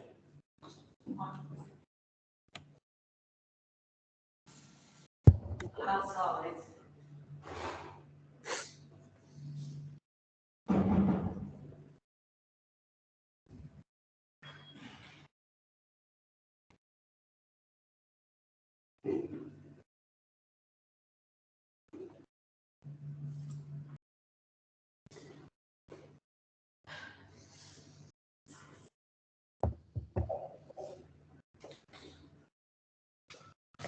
Okay.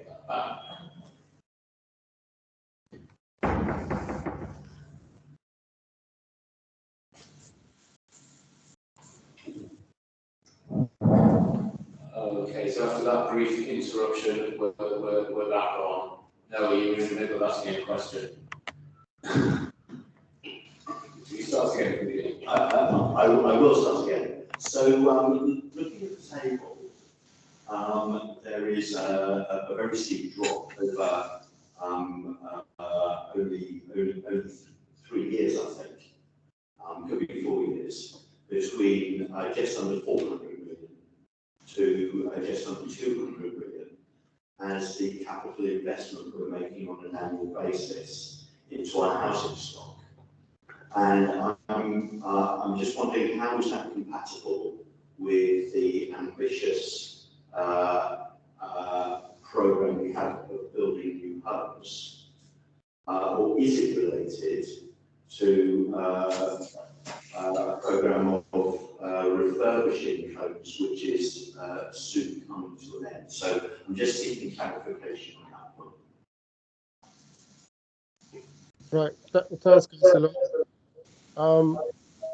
If you look at the total capital investment line, like you pointed out, you will notice that there's a decrease in the amount of investment.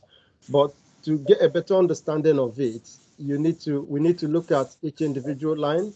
The Major Works Haringey Standard existing line actually is not reflecting any decrease on those years. That decrease is driven by the new homes built program line, where you have 177 million for next year, and then 219, 123, and it drops. So the new homes built scheme is actually profiled based on the sites that we have identified currently and that we are starting. So you find out that the investments for these sites, a lot of sites, we've identified a lot of sites. I think we have about 81 sites at the moment.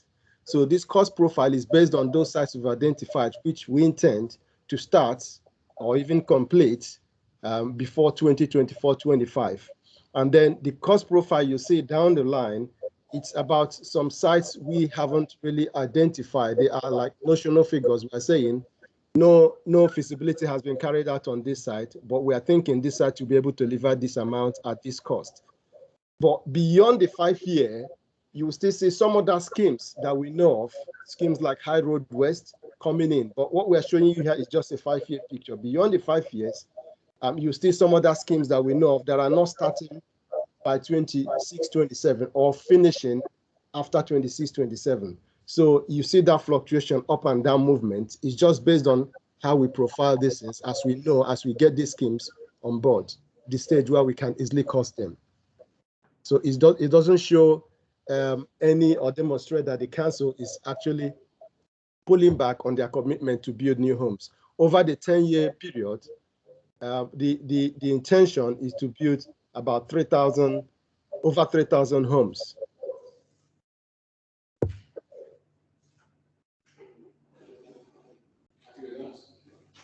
Yes, so just to confirm that up, you're clarifying that this does not relate to any winding down of the council's home building strategy.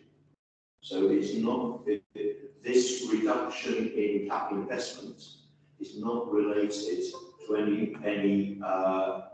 plan to reduce the annual number of new homes that we're going to deliver. No. I think if you read the narratives clearly, you will see there's improvement in the numbers compared to last year when we came to cabinet with the numbers. So it doesn't relate to that. It's purely profiling. And I can assure you, beyond this year, if you see the other 5 years, you'll see this cost profile here goes up again. So this is based on when we think we'll spend and how much we spend at that particular point in time. But it doesn't reduce the numbers at all.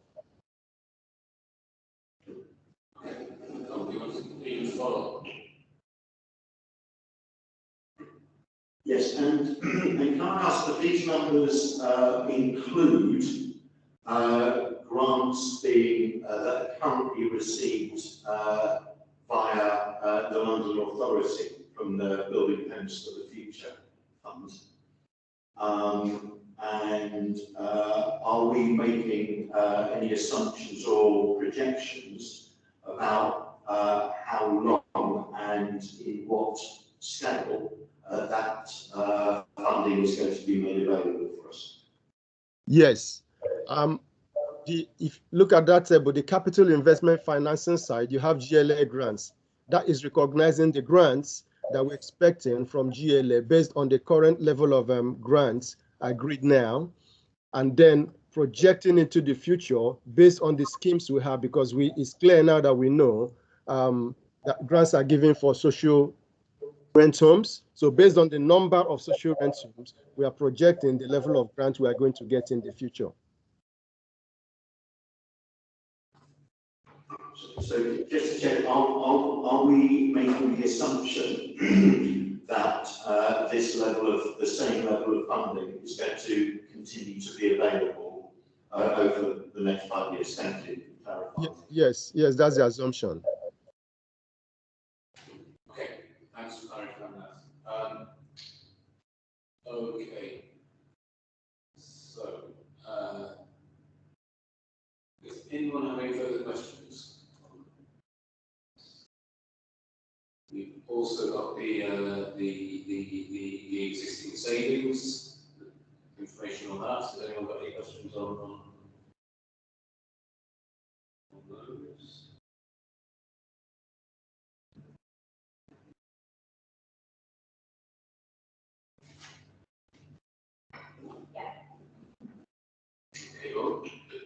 I just had a question on the savings around temporary accommodation reduction plan, and why we would only make savings in 21-22 if we're building new council properties on an ongoing basis, and therefore hope to be able to rehouse more of the temporary accommodation residents in permanent housing, and why there's no projected savings or anything in there.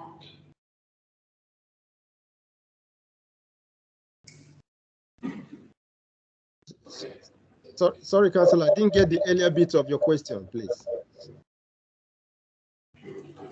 Right, I think Casey does need to repeat the question. So on page 81 in the savings, it's H01 and it's the temporary accommodation reduction plan, but there's only projected savings in the financial year 21-22. And we are investing money in building more council properties. I wondered if there were any future savings that had been perhaps overlooked or missed, or why we would be projecting some savings in future years. So all savings in the first year, last time. On that table, when you see a savings in year 1, and then you don't see any other figure in year 2, it means we are saying that saving will continue. So, but when you see a savings in year 2, what you're seeing is incremental. So it's add on to the original savings. So that's how that table is presented. Then to your question about we are building more new homes, and that why are we not projecting savings based on the new homes? I think I will leave that questions for my colleague to answer. But what I want to quickly say is based on what I know about this is that we have a lot of people on our housing waiting lists, and would have considered that into our plans, and we have other measures that we have listed there and that we are currently working on planning now that we use to reduce temporary accommodation savings, of which new homes is one of them. But I don't think we have that clarity at this stage to say this is what it is, because we have a lot of people on the housing list at the moment. But I think David is on, he might take on from there.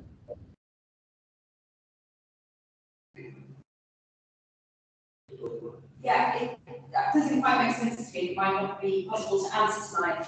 But unless there's a miracle, which means every temporary accommodation resident can be rehomed in 21-22, which would be fabulous, but unlikely, I do think there ought to be some savings in future years, but perhaps I'm reading it wrong. Okay, I noticed that David Joyce put his hand up, so maybe David would like to know on this. I think, I mean, Casey sort of started to get into this territory, but an important point to make is that there are a number of factors which is driving higher demand for temporary accommodation. Some of them are welcome, like the change in government legislation around domestic violence, which means that we have to support, we categorise people as being as qualifying for needing to be supported with temporary accommodation than what the legislation previously required of councils. But that does feed through to higher demand.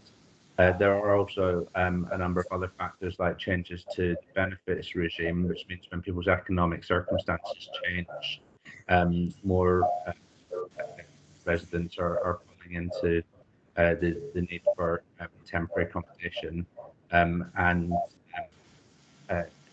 there are also issues to do with the amount that you can reclaim to pay to cover the costs around that temporary accommodation, and because of the changes when people move on to universal credit, and that's driving significant extra costs. So that's why we're not confident on ongoing savings, despite the fact that we're doing a lot to manage demand down, and as you say, we're building new homes, and we're factoring all of that in. Unfortunately, that's offset by increased costs, which are coming at us from a number of different legislative and changes to the benefit system. But if members are happy, we're happy to circulate a note on what those factors are, as you've suggested, so you can see what spread into projections.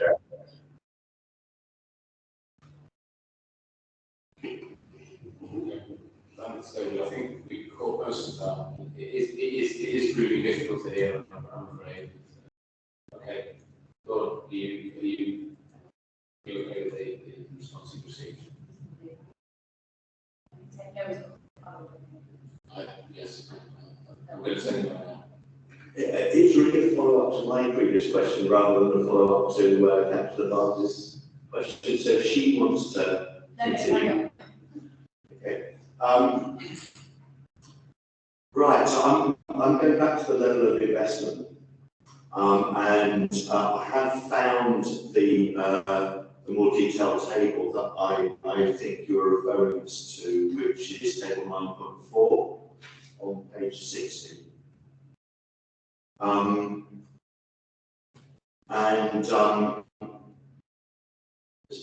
Something rather odd appears in year 4, which is that our spending on building new homes goes down from 123 million down to 31 million. And our spending on new homes acquisitions goes up, surprisingly, from 22 million to 55 million. And I'm a bit unclear about what both of those represent. Why is the balance that apparently we're going to have a dramatic reduction in building our own homes while dramatically increasing the number we are purchasing? And doesn't that, I mean, this would be more of a political question. If that's if that represents what it looks like it represents, how is that compatible with the current council leadership's ambition to be building our own homes? An ambition which I totally support, by the way, building our own homes rather than purchasing them from developers, because it seems to be the opposite of that. Okay, so this is a political question, so you're asking for a political response from Cabinet member. Well, firstly, it's a technical question. Do these figures mean what they look like they mean? And secondly, if they do, could I follow up with the Cabinet member? Okay, that's fine. So in the first instance, you want a response from officers on how these figures, which do, I'm looking at them now, do show a steep, precipitous drop in spending on new homes building and quite a significant increase in new homes acquisitions when you're going through from years 3, 4, 5 of the MTFS. How do those fit with the current administration's commitment to building our own homes rather than acquiring homes? Yeah. Okay. So, this is the first one, is yes, Casey or maybe David could also. Did you want me to come in? Councillor Gordon, can I come in first? We're going to ask Casey if you could come on this first from the finance perspective and just explain from a technical point of view how these figures fit the assertion that there is no drop-off in the council's house building, and also in terms of the distinction between actual building and acquisition, and how one drops and the other rises when obviously the administration is committed to doing reverse. Yeah, thank you, Chair. This was the table I was looking at when I was explaining initially. What happens here is this costing is based on schemes that we first have identified that will commence or that will be in progress or that we are bringing into development as at that particular year. So if we are thinking in 2025-26 that there will be 4 sites that we can identify at this point, and then we'll do costing based on information we know about those sites at that point. So that's why you see those numbers there as if they've gone down. And that was what I was explaining, that if you look beyond year 5, year 6, you might even see that those numbers will go up again. It depends on how we have profiled when those sites are going to come on board, how many sites we've identified, how many units they are able to give us. Then the new homes acquisition scheme is based on speculative future speculative purchases, acquisitions that we're going to be saying, okay, we know about this scheme coming. We're hoping that we can buy this scheme of this developer and things like that. And one thing I want to make clear between the 2 budget areas, they sit under one. We decided to split them this way for clarity. We can move if for instance, in year 4, or by the time we get to year 2, we discover that there are some other sites that will come on board in year 4. We'll revise this program and then come back to cabinet next year or next 2 years with a revised position. These are just allocations we've made based on information we know now for next year. And based on this, is telling us that we have more numbers than that we are intending to build over a 10-year period than the ones we came. Last year, we came with about 2,700, but we'll have well over 3,000 units based on this planning over a 10-year period. Sorry, you got the response you wanted. Yeah, so basically what we've been told is, I can't work out why it's been done like that. So the case that one now, it frozen. You frozen Casey, but go on. No, if you want to continue. Yes, I think what we've been told is that the figures for acquisition of new homes is speculative, and that's what we think we might be spending on it. But for some reason, it's calculated differently on new homes built, and that is actually looking at currently identified projects. And therefore, as we move through these years, that figure that is now year 5, well, it's not going to be year 5 next year; it will be year 4 next year.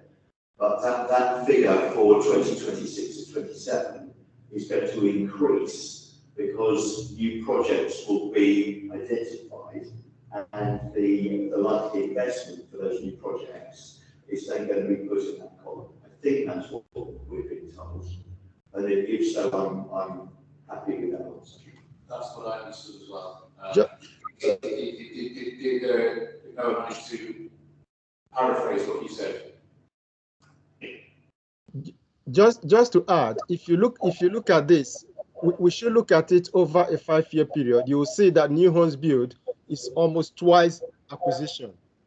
What you're seeing here is just pure cost profiling, driven by several factors. But if you look at it over a 5-year period, you have 569 against 274. So it's not as if we are spending more on acquisition than new builds.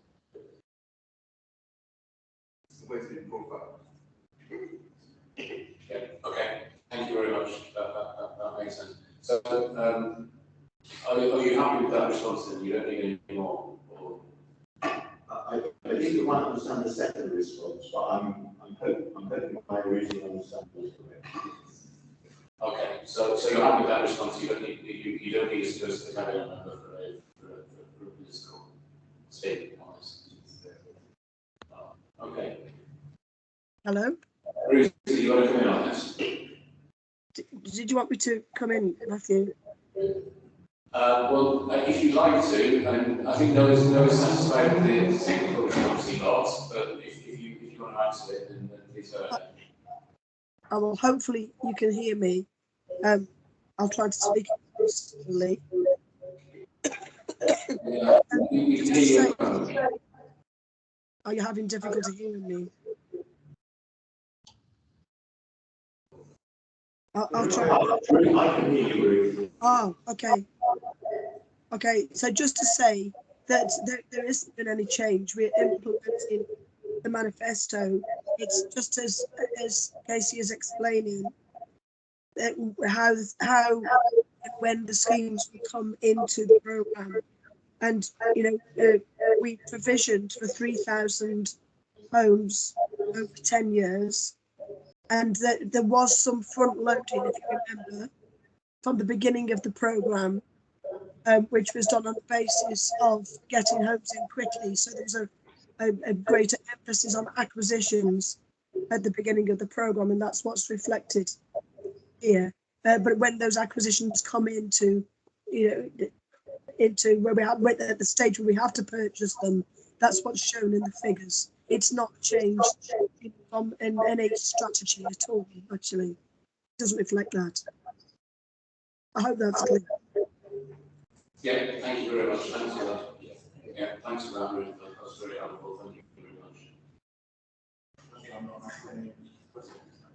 Okay. Right. Do we have any more questions? Okay.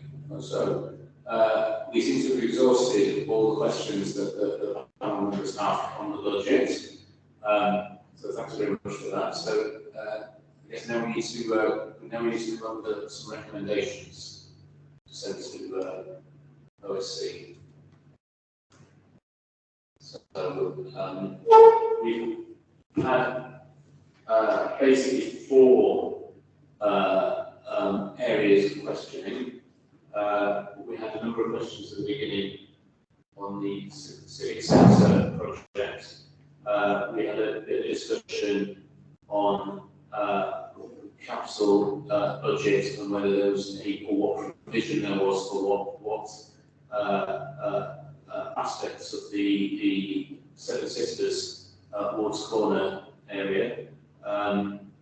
we had a brief discussion on the breakdown of the Homes of Haringey management fee, and we've just talked about investments in housing stock and how that breaks down. So I suppose I need to ask panel members if they have any recommendations they want to propose on this budget. I mean, they don't necessarily have to be on what we asked questions on this evening. They could be other recommendations that they've come up with in going through the papers. So, any suggestions? Well, you go on. Well, it's not a specific suggestion, it's more that I feel that what we recognise is that we would like much more detail, and surely that applies to other members of the council itself, on the civic centre project, the relationships with the Station Road estate, as it's called. And I think although we've asked for a report within a week or similar to these on Ward's Corner or Seven Sisters area projects, I think we're still quite unclear because so much depended on TfL's investment. And when we heard from TfL, they themselves could not be clear, and they themselves were asking that the council be clearer in what it's saying and what it takes to invest. So maybe I've got this wrong, maybe I've missed points, but it seems to me that we, for the council's sake, should be asking that there be more clarity on those two areas, the Station Road Civic Centre estates and the investment. And even if we don't have details, to have an idea of what the Seven Sisters development project might want or might be thinking they get, what TfL expect from the council, if anything. But I think they are thinking of something, and what we may have to do and how that will project over the period we're looking at, which is up to 2027 ultimately. Not exactly much of a recommendation. We need to find out more. The council itself needs to know and more clarity.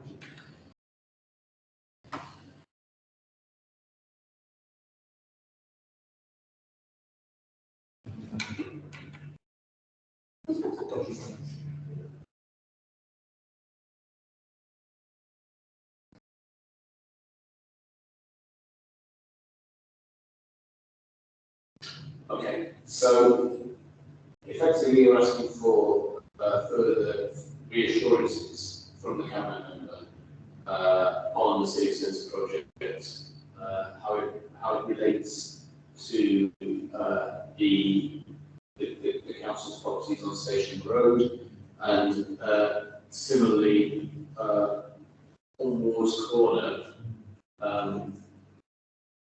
Similar reassurances on So it's really that although we've got answers, it's partly a system perhaps, but there is not, to my mind, great clarity on the amounts that might be required or the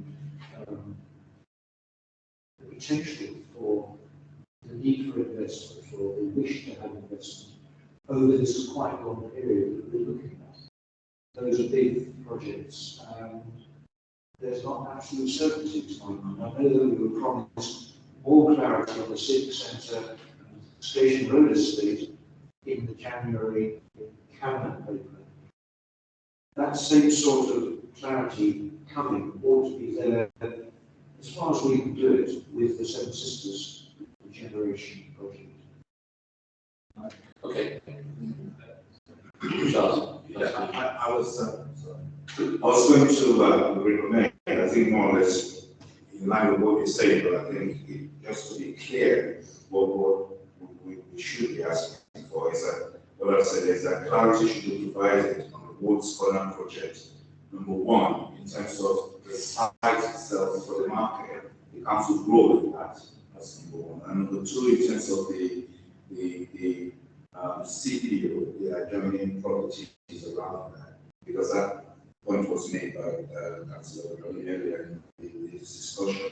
There needs to be clarity there as well in terms of the provision in because there are two things here. One is the CPO for the site in terms of development. So we need to be clear what the council's future plans are.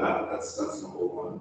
And number two, in terms of the conversations with TFL, where they're saying we don't know what the council wants or so there needs to be clarity as well in terms of the council's role. Going back to the question that Councillor Tucker put, that on the market itself, based on the previous deputation about wanting to acquire the site, what role, given the budget, what's capital that's been put in the sum of money for total and what element has been earmarked for the site and the council's role in that. I think there's two recommendations from clarity, in terms of clarity. There are two things there. I think that's very helpful, Councillor. Okay, so very, very clearly, of course, yeah. Add something to that, or this? No, different area. Okay, so then before we move on, before we move on to that, so I think it's a good idea just to get some clarity and some agreements on what we're actually recommending. So, are we happy with how Charles has worded the recommendation? If you want to add something to that. I did, really, because these properties are definitely CPA'd. The reason for CPA was to create the space for Rangers development, which is going to be housing. So if the council is going to continue with those CPOs and do some development, that would then be our housing. And I think as a panel, we can say something about the nature of what that development should be. And it should be one of the maximum provision of council housing, council rents. No, we're not. I haven't said that. I haven't said it, but Are you suggesting we recommend that then too? yes. This is the council policy was always that this should be a housing. Hold on, no. My understanding of that item in the capital budget is that is there because this is what's been agreed and what's been put in the capital budget is based on the original Granger plan. And the fact that that's not going ahead hasn't been superseded yet by a subsequent decision by the council, so it remains in the capital budget for that reason. So what you're suggesting is that we recommend that remain in the capital budget and is used for a different purpose. No? I understand your social housing thing, so it should be clear that should the council be minded to pursue the CPO, then it should be for housing, social housing purposes. That's what you're saying. Social housing. Council housing. But however, that is the council's policy already anyway. So you want to say that the council should ensure that if it were to CPO those properties, that it fulfills its current policy of building council housing. That's what it should be. That's what you're saying. Because I think Sorry, I just want to agree with those points, that in a sense what follows from that is that the budgetary provision should be there right the way through to 2027 to allow that aim, those aims to be achieved. Is that correct? It's already there if you look at the analysis that KC provided, because of the council's housing project. The provisions have been made. Again, going back to the questions that you were asking. So provision is there just to ensure that, you know, if that site then becomes available, you add it to the council scheme. So I suppose it's already there, but it was there for a specific purpose, which is now not there anymore.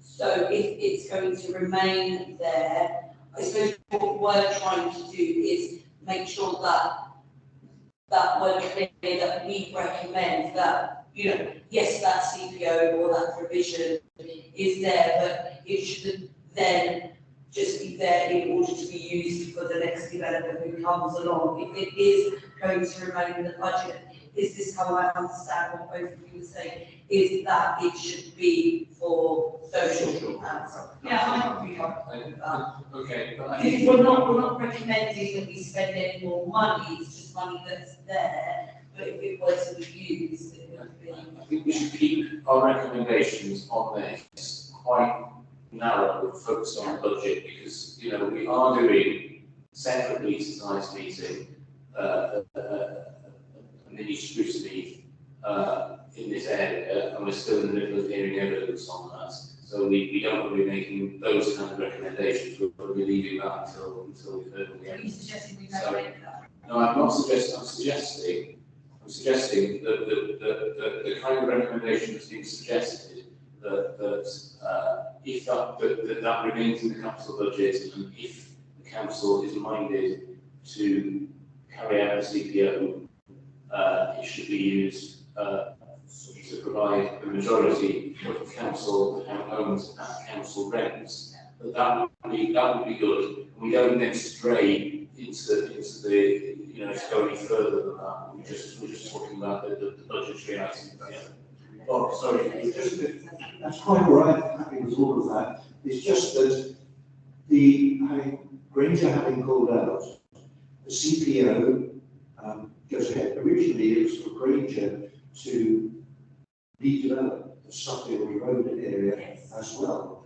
And if Granger are not doing that, it will take either a separate developer to work for the council on this, and I suppose it would be, I don't know whether that, Councillor White, we need to ask for clarity on how that would be done and what budgetary provision it would need for planning, for the work, or even if we build it ourselves, which I think in many cases we are thinking we want to do. So that is entirely new. Ranger has gone away, therefore we have to be quite clear how we do it. Yeah. I think we're all agreed on that. Yes. Yeah, I think if you go back to the first recommendation, it's in there. You know, because what you are asking for is additional capital funds to be made available, which won't be in next year's budget as we are looking at. So you're talking about long term. So in terms of this budget, we've asked for two things, which is the first 2 points that we made about the site itself and the software. So the points that's being made is that if we were to go ahead, that is the third one, that it should be purely for council housing. Now, because of the council's housing strategy or program, that can be picked up by the council, but that's not a matter for us today. We're just making recommendations that whenever that decision is made, it should be for council housing. So you can just say that whenever that decision is made, it should be for whether it's developed by private sector or the council. But the council, obviously, council housing will be done by the council, by contractors, just what we've done with the 114 that's just been completed. So let's not get too engrossed, but just make those recommendations that when we go ahead with recommendation 2 or something to CPO or not, then when it's done, it should be for social and cancel out. That's what we say. Don't want to dilute it by adding extra borrowing on the council's budget when we are not there yet. We are looking at 22-23 budget. Okay, so I actually made that 3 recommendations so far. We've got 1 recommendation on the civic centre project, which is effectively for reassurances and the relationship with Station Road estates. Are we all happy with that recommendation? Yeah. Then we want the recommendation we've just been discussing on the capital item that's set aside for the CPO, and we want to stress that this should be used for council housing if the council decides to go ahead with that. And also there's addition to that about setting aside some more money. Is that right? No, you don't want to do that. No. So on this project, that's clear. So you want to keep to that? Yes. Yeah. Okay. We all agree with that. Yeah. Okay. And then third one was about clarity about the market site and what provision there is for any potential contribution that the council may wish to or need to make regarding investments in the long-term future of that site. Yeah. Following the withdrawal of project. Okay, very good. So are we all agree on those 2 recommendations? Okay, that's good. Right.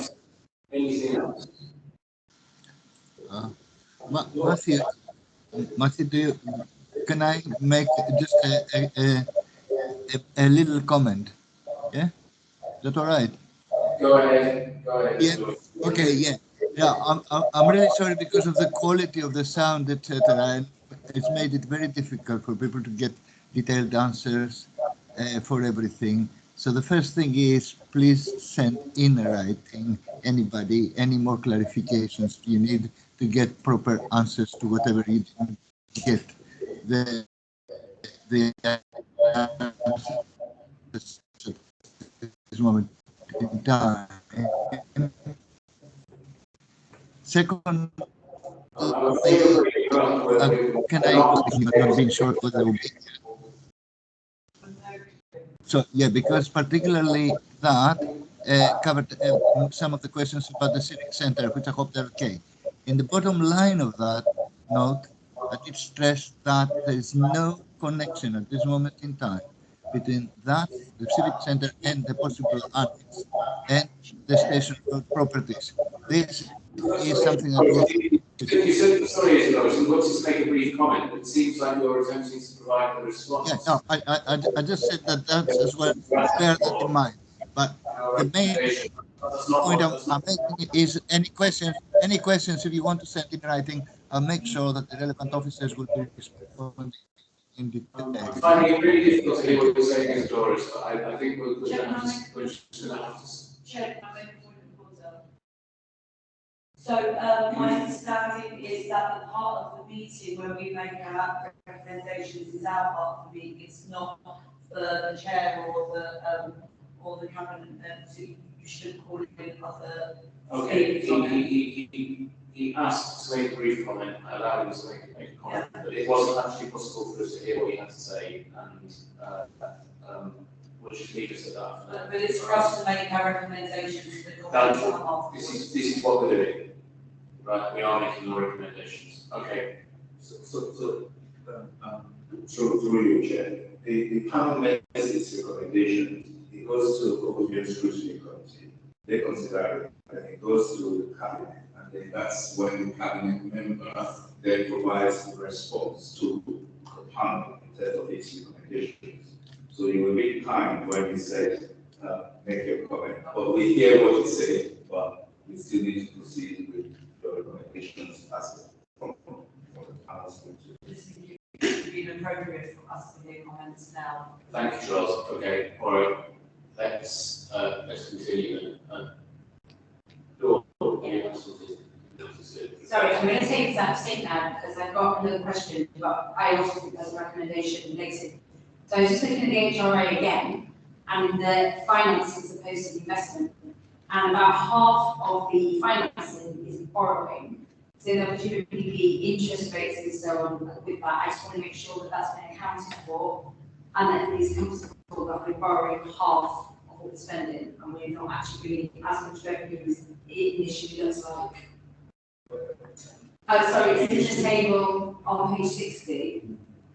Oh. And the borrowing is roughly 50% of the financing. Roughly, isn't it? It's slightly over. I didn't do the exact maths, but it is. It cautious. Yeah. Yes, no, sorry, indeed. So just to find out whether that is accurate, whether we're happy, interest is involved in that, and if that's something we're actually comfortable with signing off as a budget. Well, not as signing off, you know. Okay, so you're asking, are you asking us to go back for a response to this, even though we've actually finished up most of the agenda? If we could, somebody was here who could tell us that I read that correctly, the borrowing is so high. If not, then we recommend to look at that. No, you want us to come on this? Yeah, I think from memory that is normal because it's how the HRA works. I don't think this can be part of our recommendations, but I think we could ask for a written clarification on that. Yes. Casey, do you have any comments to make on this? The question is effectively, why is borrowing such a huge proportion of the HRA? Is this years 1 and 2? Years 1 and 2. I could be able. Okay. Thanks, Councillor, for the question. HRA, it's a balanced account, and if you look at the revenue table, you will see there's on the expenditure, you see there's capital financing. It relates to the borrowing. That's the interest of the borrowing you're seeing on the capital table. That's how HRA is formed.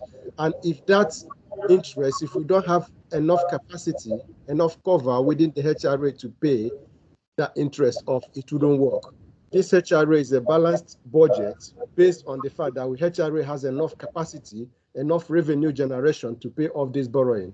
And one other thing to note here is that usually we apply borrowing as a last resort. That's after applying every other source of income that we have, as stated in the capital investment side of the table. So borrowing is always the last resort. And if we don't have enough cover to pay for that borrowing, then this HRA will not work. So on the revenue side, you see a line called capital financing costs. That is the interest calculated on this level of borrowing and is adequate, and HRA is capable of covering that interest rate over a 50-year period even. So, straightforward, over a 50-year period, the provision has been made already, so it's easy. So you happy with that response? I think if we just have a further bit of clarification, and the councillors have also mentioned that would be helpful. Okay, so asking for a written response? Yeah. Okay.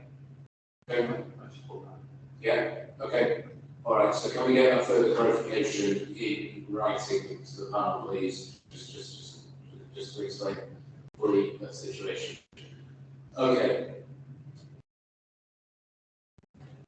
So there is a recommendation arising from that, other than we're just asking for more information. I mean, there could be a recommendation depending on how at risk that puts us, but unless we know that, it's difficult to make any recommendation. All right.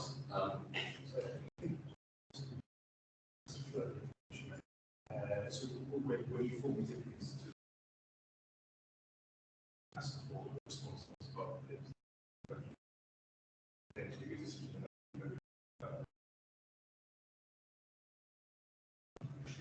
okay, so we can essentially take this, we get the information, take this offline, and then if we need to make a recommendation, then we can do so. Well, it would be for me to take that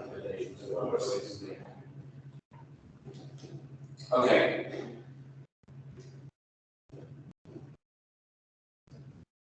Does anyone have anything further to recommend? Okay, so we've made 3 recommendations. We asked for some further information. I think we can draw the budget as this meeting to a close. Thank you very much. And a couple of 2 minutes she's asked us to do some things. Are we clear what they are? So what I said we'll do is that I will get responses, particularly in terms of the first invitation. I'll get responses from Homes for Haringey. We will take the discussion offline, and we will. I will provide a response in writing. Similarly, the second invitation made a number of specific requests from us. I think it's better if we take that discussion offline again and for me to make that response in writing. So we've got to discuss that outside this room, and I'll provide the response. Just looking for cameras. Yes, no, that's what I said at the close of the deputations across the meeting. We have got a couple of other bits and pieces. I have to admit that I rather skipped over in the agenda, which was the minutes of the previous meeting. Apologies for that. We do need to agree those. So what I'm not going to do is, this is actually jumping back to item 6. The minutes of the previous meeting. Those minutes are in the paper. What I'm not going to do is what I did last time, was go through all the actions from the previous meeting one by one, ask for an update. Third has kindly provided an actions tracker which has been sent to panel members. So all those actions that were asked for at the last meeting, they're either there's the response, they're either being done or they're in progress. What I would say is it's for those people who raised that point in the last meeting to raise it if they're not happy with the response to that action.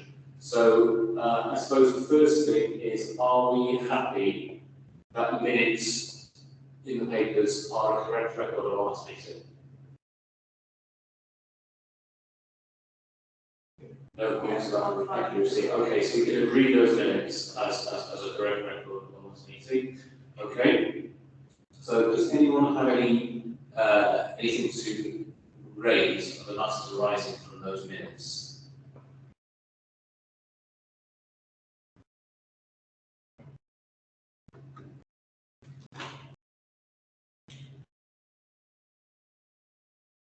I think one of the things I asked about. Yeah. Okay. Okay, then if nobody's got anything to raise, then we may get the end of the meeting. This is the work programme update, which is in the papers. Anything to raise on that one?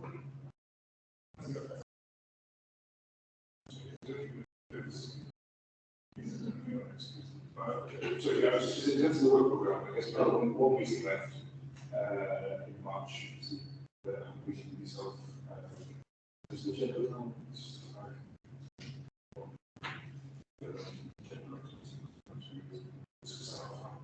Okay, sure. So again, just raising one meeting left. And sorry, I should have said, I did forget to do that. The officers are free to leave now if they wish. We finished the part of the meeting when they're needed.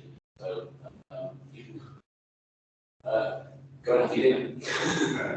Thank you very much for coming.